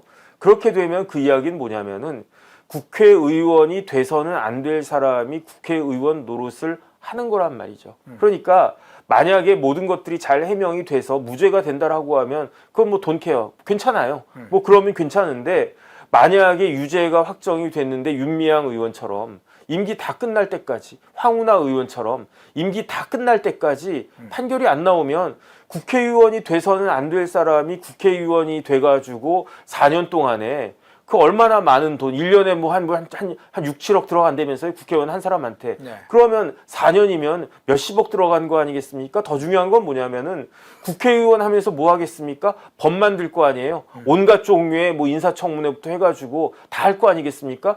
국회의원이 돼서는 안 될 사람이 돈을 쓰는 것도 문제지만 심지어 그 법을 갖다가 만든다라고 하는 거는 있을 수 없는 일이잖아요. 그러니까 저는 법원도 그렇고 검찰도 그렇고 이런 부분들에 대해서는 빨리 좀 진행이 되어야 되는 것이 아닌가. 대표적으로 이재명 대표 마찬가지고 조국 대표 마찬가지고 양문석 그 당선인은 뭐 그런 사람들에 비하면 오히려 뭐 별거 아닐 수도 있긴 하겠지만 이렇게 하면 되겠습니까? 그냥 이런 부분들에 대해서 법원 검찰이 좀 빨리빨리 움직여야 된다. 그런 것들을 지금 정권에 바라고 있었던 거 아닌가 싶습니다. 예. 지금 말씀하신 것처럼 검찰과 이제 경찰이 지금 나누어 진행을 하고 있다고 그러는데 수사를. 네네. 통상적으로 경찰이 수사를 하고 검찰이 기소하는 요 양식만이라 검찰과 경찰이 동시에 수사를 진행하는 것도 흔한 상황입니까? 뭐 그럴 수도 있죠. 옛날 같은 경우에는 그 검찰하고 경찰이 거의 하나의 세트로 해가지고 검찰이 헤드 역할 한다라고 하면 경찰은 그야말로 손발 역할을 해가지고 유기적으로 범죄 수사가 빨리빨리 진행이 됐었죠. 그 가운데 뭐 검사가 너무 싸가지 없다, 재수 없다, 힘이 너무 세다, 검찰권 너무 세다 이런 이야기가 있긴 했지만 범죄 수사에 있어서는 우리나라가 굉장히 효율적이고 그 실적을 잘 내는 그런 시스템이었단 말이에요. 그런데 그 시스템이 지금은 굉장히 문제가 많아진 것 같습니다. 지금 이제 합동수사가 사실상 그러면 이제 그걸 합동수사라고 얘기를 해야 됩니까? 아니면 검찰이 뭐 나눠서 하지만 그냥 동시에 하는 겁니까? 그 뭐 타이틀은 중요한 게 아니고 예. 뭐 옛날 뭐 합수단 이런 것도 있었고 뭐 그런데 어쨌든지 간에 이런 부분들에 대해서는 경찰 그다음에 중요한 거는 이 범죄자를 잡는 거지 이게 그 범죄자를 하얀 고양이가 잡느냐 까만 고양이가 잡느냐 그게 뭐 중요하겠습니까? 제가 봤을 때 하얀 고양이, 까만 고양이 이걸 갖다 구분해가지고 엄격하게 구분해서 이 범죄는 까만 고양이가 잡아야 되고 이 범죄는 하얀 고양이만 잡아야 되고 하얀 고양이가 저 범죄 잡으면 잘못된 거고 이렇게 주장하는 사람은요. 제가 봤을 때는 그렇게 주장하고자 하는 사람은 범죄자밖에 없어요. 제가 봤을 때. 아니, 자기 범죄를 갖다가 숨겨야 되니까 자기가 도망가야 되니까 까만 고양이가 앞에 있어서 날 덮치려고 할 때 잠깐 스탑. 까만 고양이 나 잡으면 안 돼. 저기 있는 하얀 고양이가 잡아야 돼. 그러면서 하얀 고양이가 막 쫓아오려고 하면 어떻게 합니까? 그 쥐새끼가 도망갈 거 아니겠습니까? 지금 이런 시스템은 안 된다. 저는 그런 생각이 듭니다. 예. 검찰과 경찰 뭐 같이 수사를 한더라도 시급하게 수사를 하는 것이 굉장히 중요한 사안이다. 이렇게 보셨네요. 자, 지금 최근에 이제 문재인과 관련된 여러 수사들이 재판들이죠. 사실상 재판이 진행되고 있고 서울중앙지검장이 바뀌면서 이 부분이 어떻게 될지 관심사인데 지금 전주지검에 있는 수사는 현재까지는 계속 수사가 진행되는 것 같습니다. 아마 수사를 했던 담당 검사들이 전주지검들이 현재까지 그 수사를 계속 담당하고 있는 것으로 보여요. 마지막으로 이 질문 하나 드리겠습니다. 앞서 얘기했던 그 전주지검 수사건 있잖아요. 네네. 아직까지는 이제 서울중앙지검으로 지금 이 사건이 이송되질 않았죠? 그런 것 같아요. 예. 네네. 문다의 달 사건이라든가 지금 뭐 서씨 문재인의 사위 네네. 이 사건은 되지 않았는데 그건 검찰 인사가 안 돼서 그런 겁니까? 아니면 검찰 인사와 연계해서 교체될 사건이 이송될 가능성도 있습니까? 제가 봤을 때 그거는 검찰 지휘부의 판단이겠죠. 이거는 전주에서 수사해도 되고요. 네. 서울에서 수사해도 될 겁니다. 왜냐하면 범죄자, 피의자가 어디에 살고 있느냐 그게 중요하고 그다음 범죄가 어디에서 이루어졌느냐 그런 것들이 관할을 결정하는 중요한 그 요소 중에 하나거든요. 네. 아마 이상직 의원이 전주에서 국회의원하고 네. 그다음 뭐 이스타항공이나 그런 회사가 본점 소재지가 아마 뭐 전주이거나 그럴 수 있기 때문에 그러니까 전주지검에서 했던 것일 거고 아니면 이창수 검사장이 수사 잘하니까 손들고 제가 전주지검 왔는데 전주지검에서 제대로 된 그 큰 사건 한번 중요한 사건 해보겠습니다. 어떤 사건? 저기 문다의 남편 사건, 제임스 서 사건 이런 거 제가 해보겠습니다. 그러면 검찰총장이나 검찰 수뇌부가 그렇게 해라. 이렇게 해가지고 수사했을 거 아니겠습니까? 그런데 수사하던 사람들이 뭐 서울에 많이 와 있고 그러니까 그러면 뭐 서울에서 하자 이렇게 할 수도 있는 거고 어차피 부장검사나 다 수사팀은 전주에 있고 뭐 요런 정도 사건이면 뭐 전주에서도 충분히 할 수 있다. 그러면 하면 되는 거고 중요한 거는 어디서 하느냐가 중요한 게 아니고요. 빨리 정확하게 그 수사해서 결과를 내놓고 그렇게 해가지고 처벌받게 하고 그게 중요한 거지. 그게 중요한 것이라고 저는 생각합니다. 예. 오늘 정혁진 변호사님 모시고 서울행정법원의 판결 문재인이 김정은에게 전달했던 USB 통일부 USB로 일단 알려져 있지만 그게 국가기밀이 들어가 있다. 이 사안부터 문다혜 씨의 청와대 경호처 직원과의 돈 거래, 돈 세탁 문제일 가능성이 높다. 이런 사안들을 중심으로 다뤄봤습니다. 정혁진 변호사님 고맙습니다. 네, 감사합니다. 모두가 숨죽이고 침묵하던 시절 펜앤마이크는 앞장서 자유와 민주를 외쳤습니다. 자유파 정권 탄생을 위해 싸웠습니다. 2024년에도 펜앤마이크는 쉼없이 달려갑니다. 민주주의 체제수호의 선봉이 되겠습니다. 왜곡된 대한민국 역사를 바로 세우겠습니다. 2024년에도 펜앤마이크를 응원해 주십시오.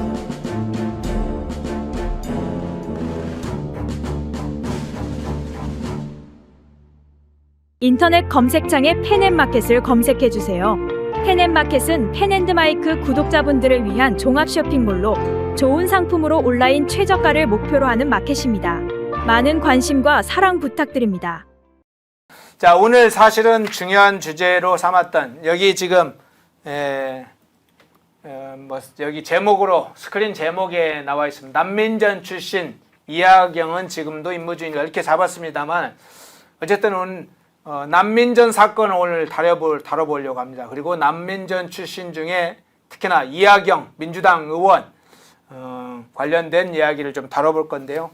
중요한 지금 간첩단 사건이나 반정부 반체제 관련된 사건들을 이후에 뭐 또는 이제 투쟁사, 운동권의 투쟁사 이런 것도 계속 이 방송에서 중요하게 한번 다뤄보겠습니다. 오늘 첫 번째로 시작합니다. 일단 난민전과 난민전 출신의 이하경 의원의 실체를 다루는데 이 난민전, 흔히 말하는 남조선 민족해방전선 준비위원회 이 사건에 대해서 우선 좀 간략히 소개를 해주시죠.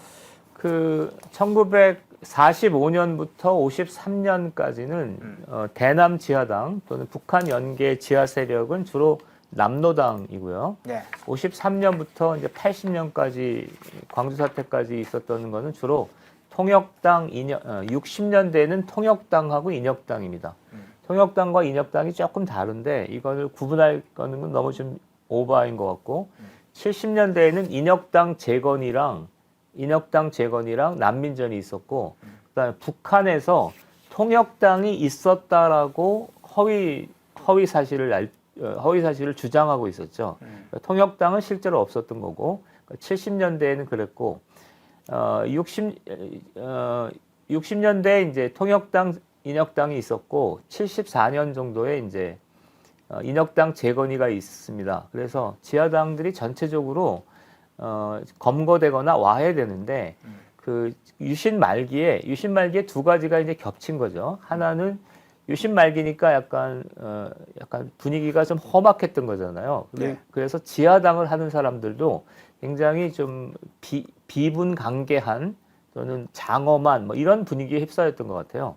그러면서 유신 말기에 지하 조직을 건설하자 이런 분위기가 있었고, 네. 그 다음에 아까 얘기했던 통역당, 인혁당, 잔당들을 묶어서 남조선 민족해방전선을 구축을 했고, 그 다음에 그 하부에 그러니까 통역당도 그랬고 인혁당도 그랬는데 당시에 서울대, 연고대 같은 명문대 학생들이 하부에 인입됩니다. 하부에 그 구성원으로 들어가서 특히 난민전 같은 경우는 하부에 굉장히 많은 그 인적 자원들이 축적이 됐고 이 사람들이 70년대 말에 대학생 또는 30대 정도이다가 지금 한 40년이 세월이 흘러서도 사회의 중추적인 역할을 하는 거예요.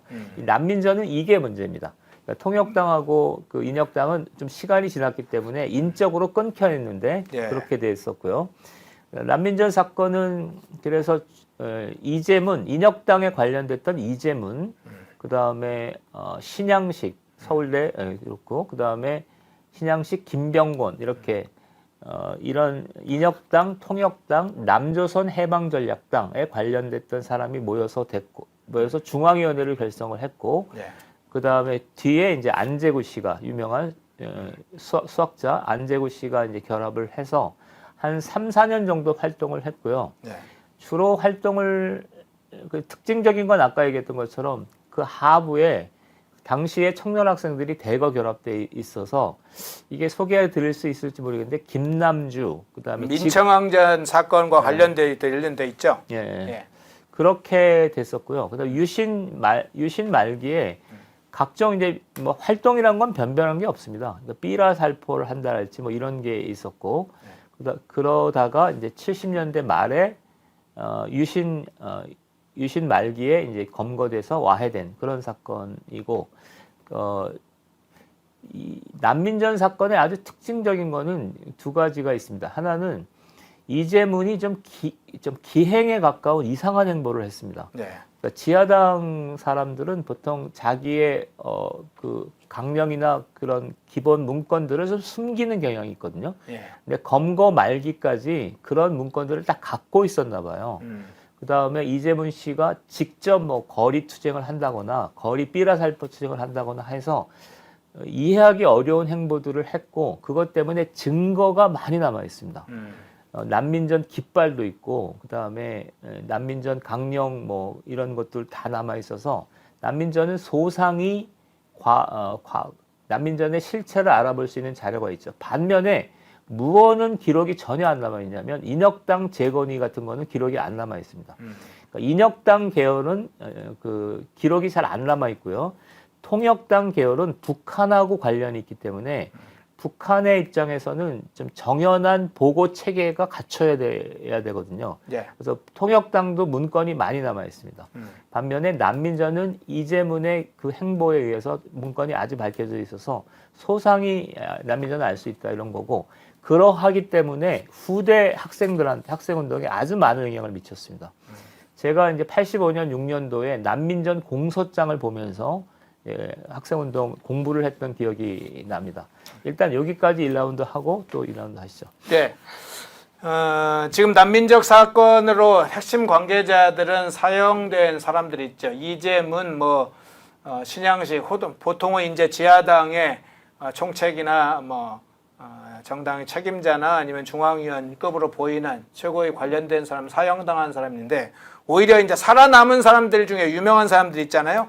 아까 얘기했던 이제 안쟁구 씨도 그렇지만 더 유명한 시인 김남주, 그다음에 이재호 의원, 지금 오늘 다루려는 민주당의 이학영 의원, 홍세화 씨, 파리의 택시 나는 파리의 택시 운전사였던 홍세화 씨, 김남주 낙하했군, 이런 인물들인데, 우선 오늘은 이제 초점으로 지금 민주당의 의원직을 유지하고 있는 이 난민전 출신의 이학영 씨에 대해서, 이 사람이 과거에 좀 일화도 있고 이제 그런 걸로 기억이 나거든요. 예. 그 소개 좀 해주시죠. 이학영 씨는 전남대 1952년생이고 예. 전남대 72학번 되는 인물이고, 아까 얘기했던 것처럼 그 난민전이 활동을 하면서 대중조직 운동을 많이 했기 때문에 그 70년대에 청년 학생들이 많이 난민전 성원으로 인입됩니다. 그 대표적인 게, 그리고 이 사람들이 지금 문제가 되는 사람들이죠. 이학영 씨가 가장 문제가 됐던 건 그 난민전이 돈이 없으니까 네. 동아건설 최원석 회장의 회장이요. 예. 자택에 강도 행각을 한 거죠. 예.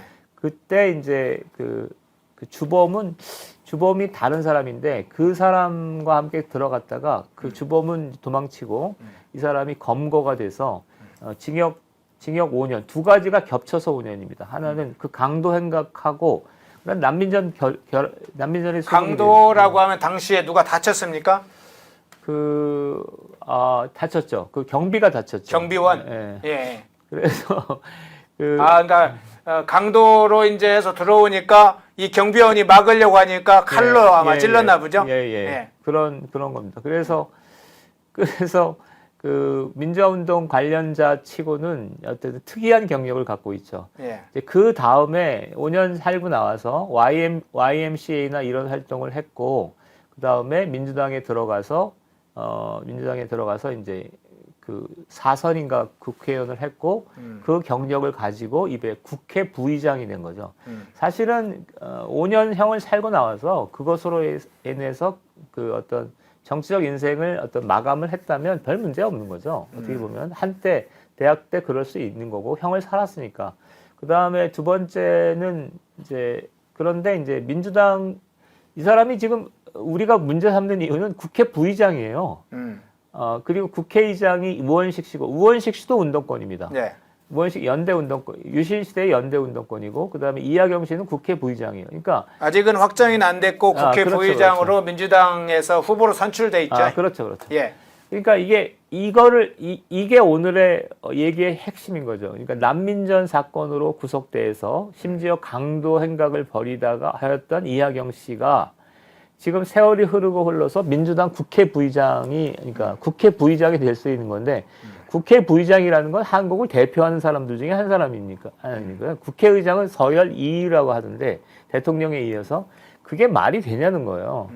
그러니까 이학영 씨 본인도 자기의 과거 행적에 대해서, 과거의 사상에 대해서 투명하게 얘기해 줄 필요가 있는 거고, 사람들도 투명하게 그 사람이 얘기해 준 바에 따라서 국회의장이 될 건가 국회 부의장이 될 것인지를 얘기해 줘야 되는 거예요.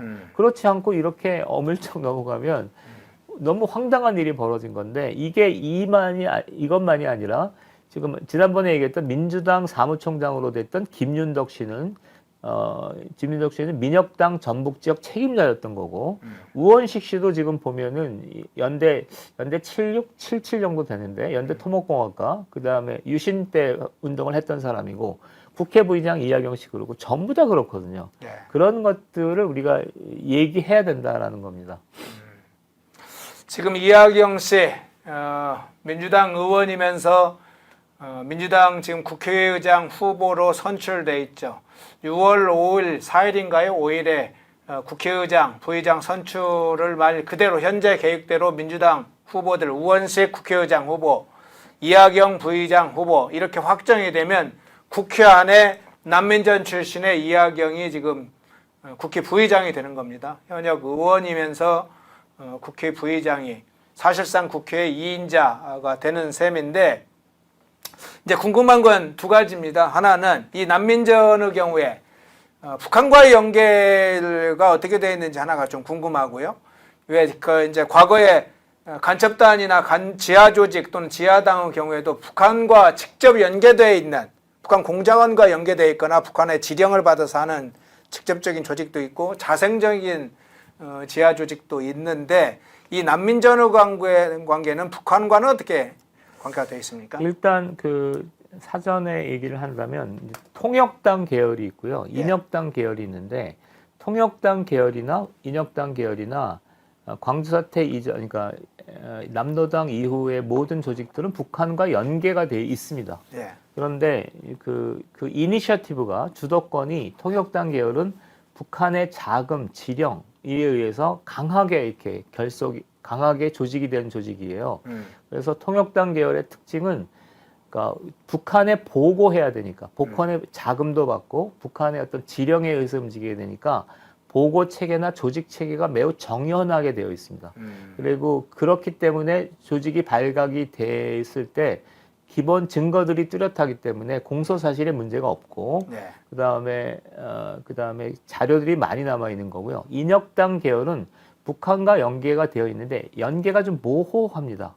그러니까 저도 이제 쭉 조사를 해보면 북한의 연계가 모호하는데 그 원인은 그 본인들이 인혁당 관련자들이 북한과 연계되어 있을 때 좀 적극적인 활동을 하기 어려우니까 연계를 느슨하게 하고 적극적인 활동을 보장하는 형태로 움직인 것 같아요.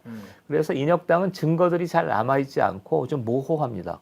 그 다음에 그 대표적인 게 인혁당 재건위예요.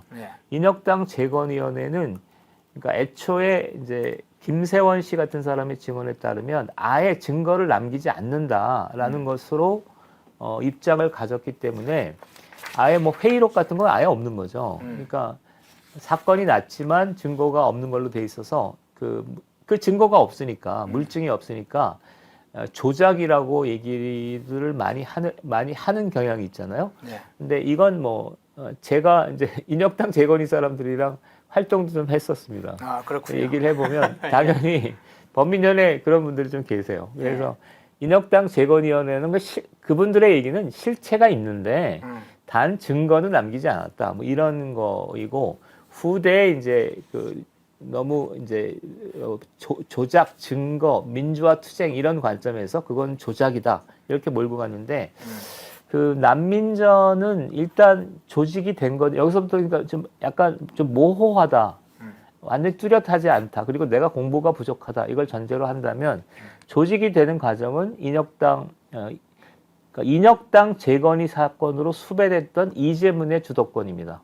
이재문이 북한과 연계해서 뭔가를 만들었다기보다는 그러니까 이재문 인혁당 재건위 사건으로 8명이 사형 집행이 당하니까 과거에 인혁당 수위 그러니까 죽을 때 입었던 옷들을 모아서 뭐 인혁당 난민전 깃발을 만든다거나 그 다음에 인혁당, 통역당 잔당들을 모아서 뭘 한다거나 해서 인혁당 난민전 중앙위원회를 만들었고 이후에 북한과 연계선을 가지려고 노력했던 것 같아요. 그래서 여기서부터는 좀 모호해서 어느 정도까지는 되고 어느 정도까지는. 근데 북한은 그렇고 문서 중에 주체 사상과 관련된 명확한 얘기들이 있습니다. 그러니까 주체 사상 확립하자 뭐 이런 것들이 있거든요. 근데 그것도 그게 70년대 후반이면 주체 사상이 그렇게 체계를 덜 갖출 때인데 그런 걸 했기 때문에 북한과 연계는 상당한 걸로 보입니다. 네. 일단 이 정도. 네. 이 이야기를 마지막으로 하나 좀 여쭤보겠습니다.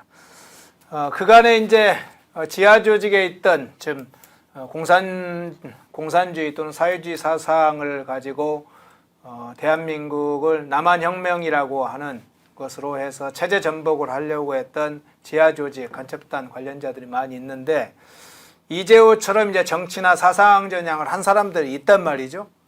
그런데 이 이하경 의원의 경우에는 지금까지 사상적 전향을 했다는 얘기는 들리진 않거든요.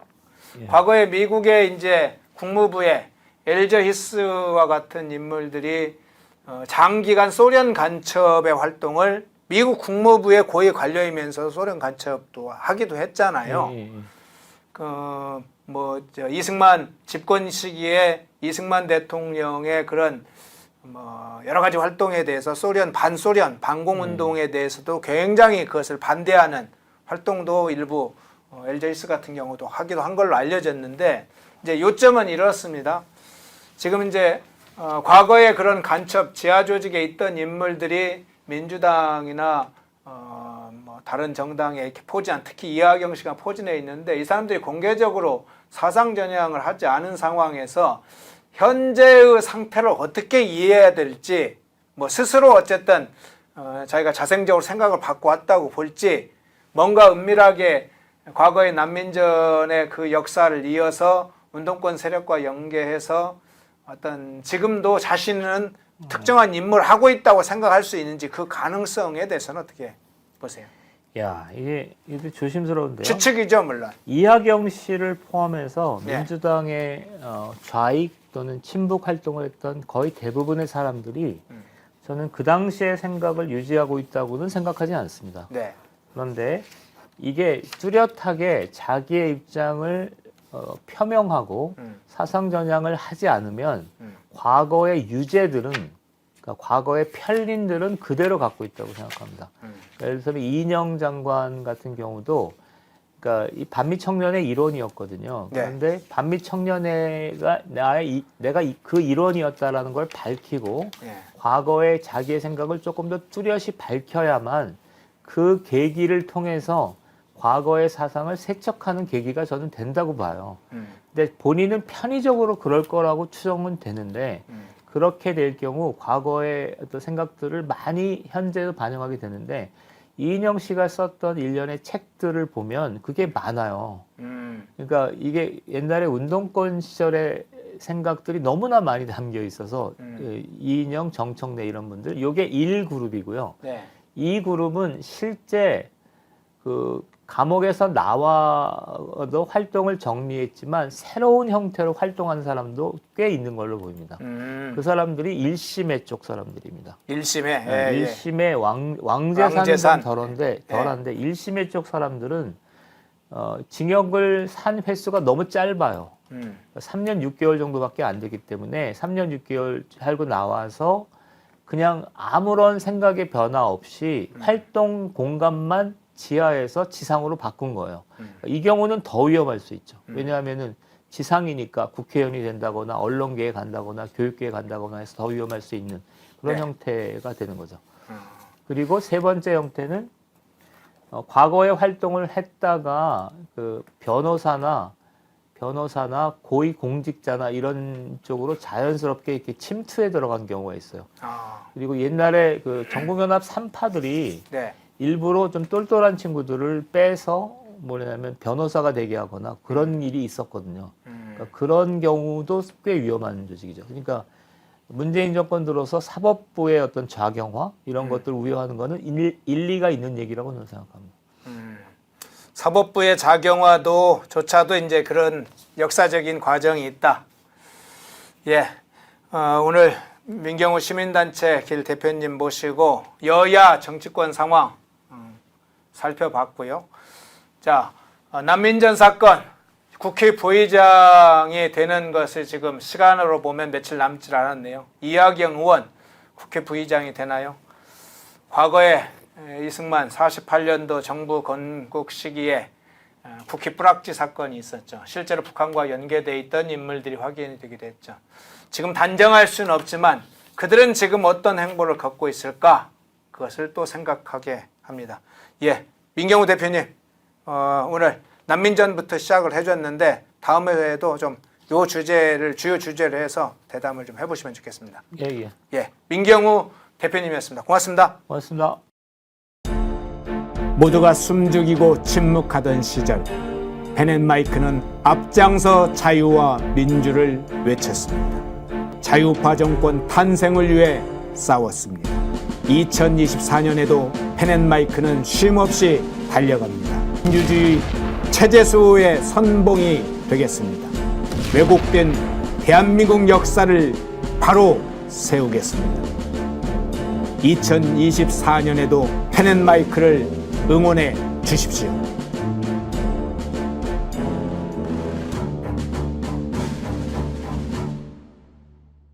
인터넷 검색창에 펜앤마켓을 검색해 주세요. 펜앤마켓은 펜앤드마이크 구독자분들을 위한 종합 쇼핑몰로 좋은 상품으로 온라인 최저가를 목표로 하는 마켓입니다. 많은 관심과 사랑 부탁드립니다. 예, 금주의 정치 키워드 분석으로 한번 넘어가 보겠습니다. 자, 첫 번째 키워드 한번 볼까요?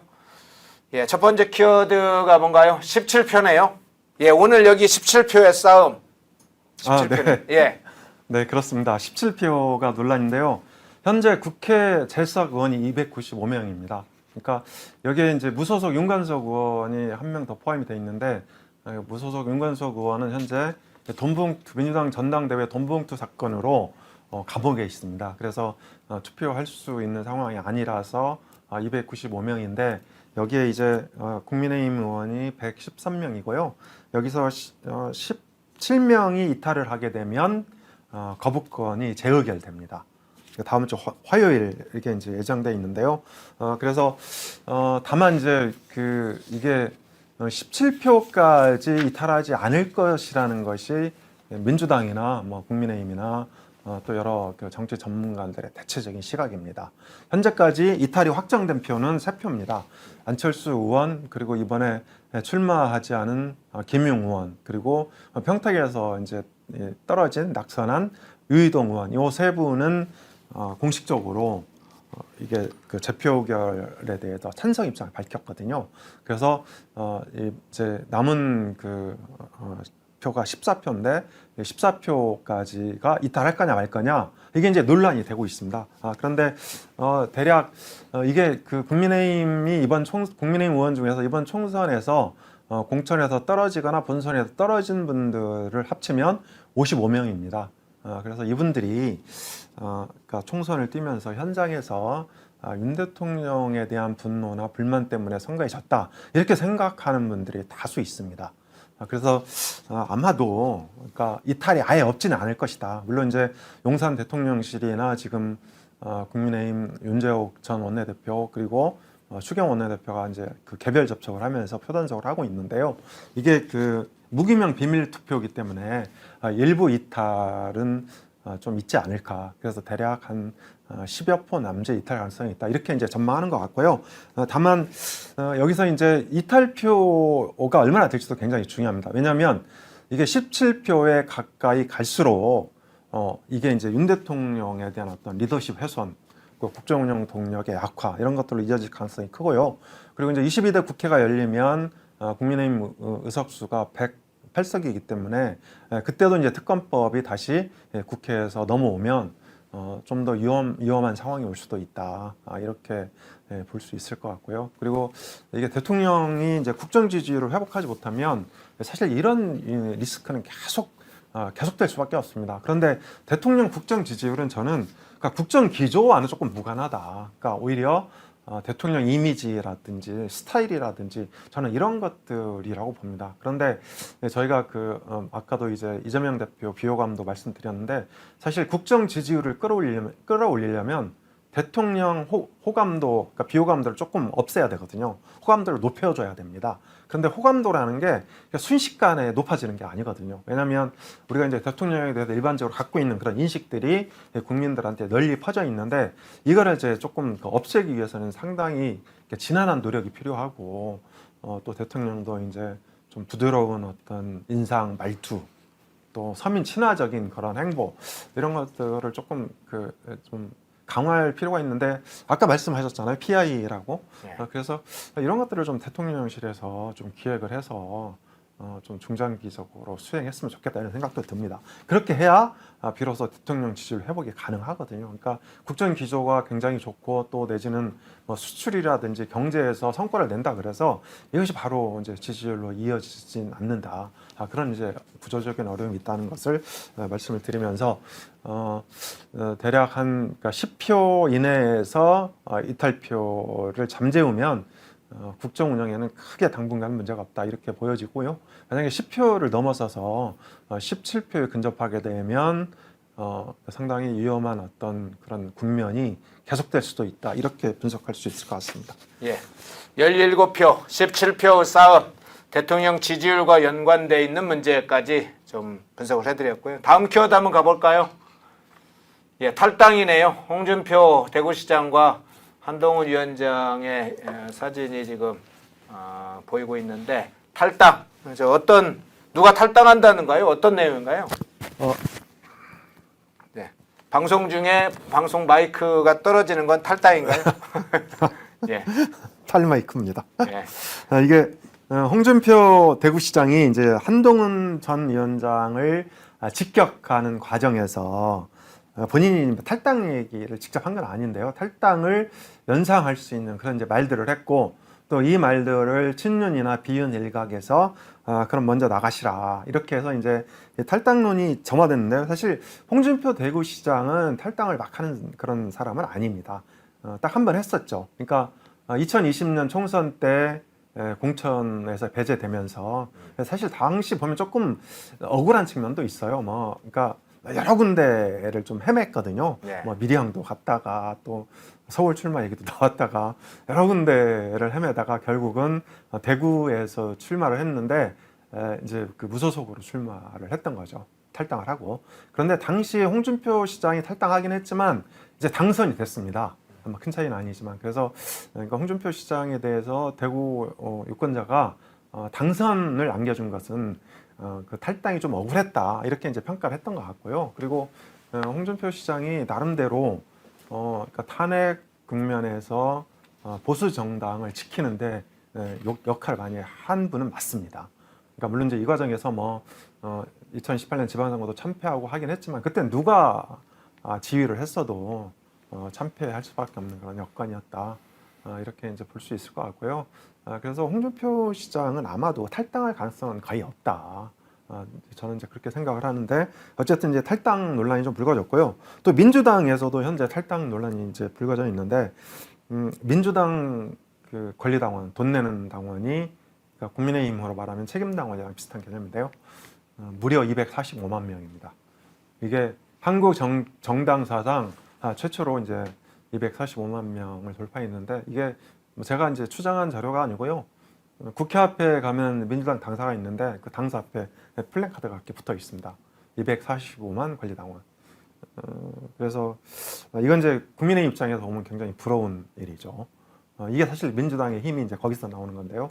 국민의힘은 총선 전에 한 80만 조금 상회하는 수준으로 알고 있고 지금은 조금 더 빠졌을 가능성이 있습니다.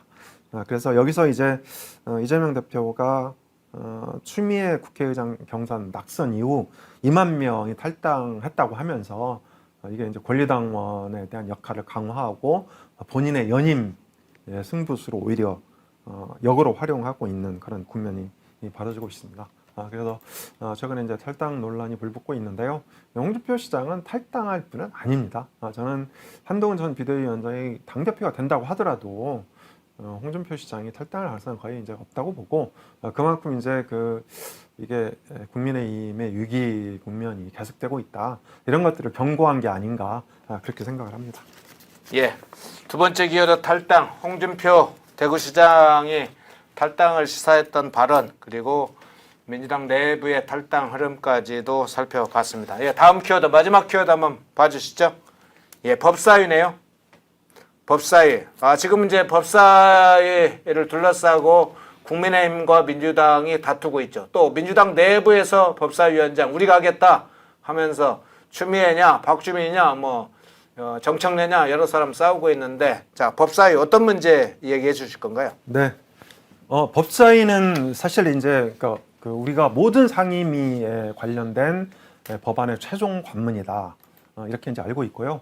법사위를 통과해야 이렇게 본회의로 넘어갈 수 있습니다. 그리고 또 그 새로운 역할이 그러니까 막중한 역할, 새로운 역할은 아닌데 막중한 역할이 있는데요. 이 각종 탄핵 심사를 주관하는 상임위가 법사위입니다. 그래서 현재 검사 탄핵도 지금 법사위 중심으로 이게 그 헌재 변론이 이루어지고 있고요. 그리고 장관 탄핵이라든지 또 민주당에서 이제 윤 대통령 탄핵을 공식적으로 거론하고 있는데 이런 것들을 주관하는 그런 상임위가 법사위이고 그래서 법사위원장이 누구냐가 굉장히 중요한 거죠.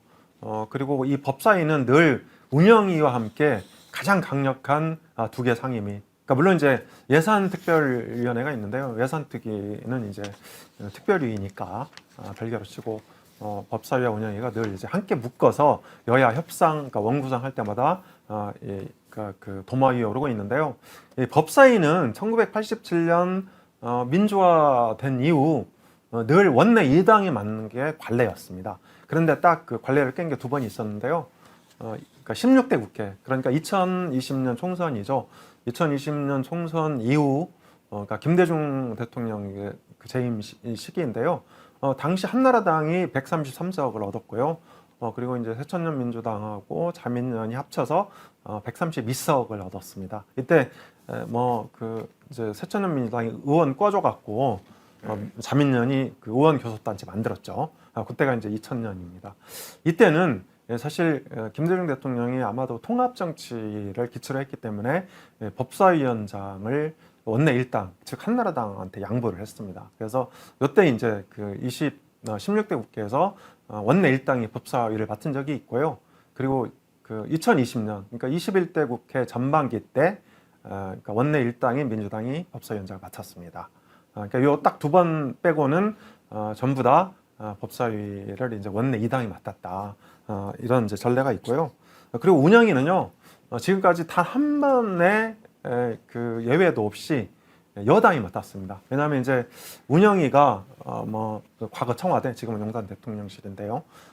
이제 대통령실이나 국정원 이런 데는 그 민감한 그 안보 기밀 같은 걸 다루거든요. 1급 비밀이 수두룩한데 그래서 운영위는 전통적으로 의석이 그러니까 여소야대라 하더라도 여당이 맡는 게 관례입니다. 그래서 그러니까 국회는 사실은 관례를 굉장히 중시하거든요. 그러니까 국회가 좀 보수적인 어떤 운영 행태를 갖고 있고 또 이런 관례를 중요시해야 이게 이제 여야 협상이 부드럽게 진행이 되기 때문에 관례를 굉장히 중요한데 이런 관례에 따르면 사실 이번 22대 국회에서도 운영위는 이제 100% 국민의힘이 맡아야 되는 것이고 법사위도 과거 관례에 따르면 두 번의 예외를 빼고 뺀 관례에 따르면 원내 2당이 맡아야 된다. 이렇게 이제 말씀드릴 수 있습니다. 모두가 숨죽이고 침묵하던 시절 펜앤마이크는 앞장서 자유와 민주를 외쳤습니다. 자유파 정권 탄생을 위해 싸웠습니다. 2024년에도 펜앤마이크는 쉼없이 달려갑니다. 민주주의 체제수호의 선봉이 되겠습니다. 왜곡된 대한민국 역사를 바로 세우겠습니다. 2024년에도 펜앤마이크를 응원해 주십시오.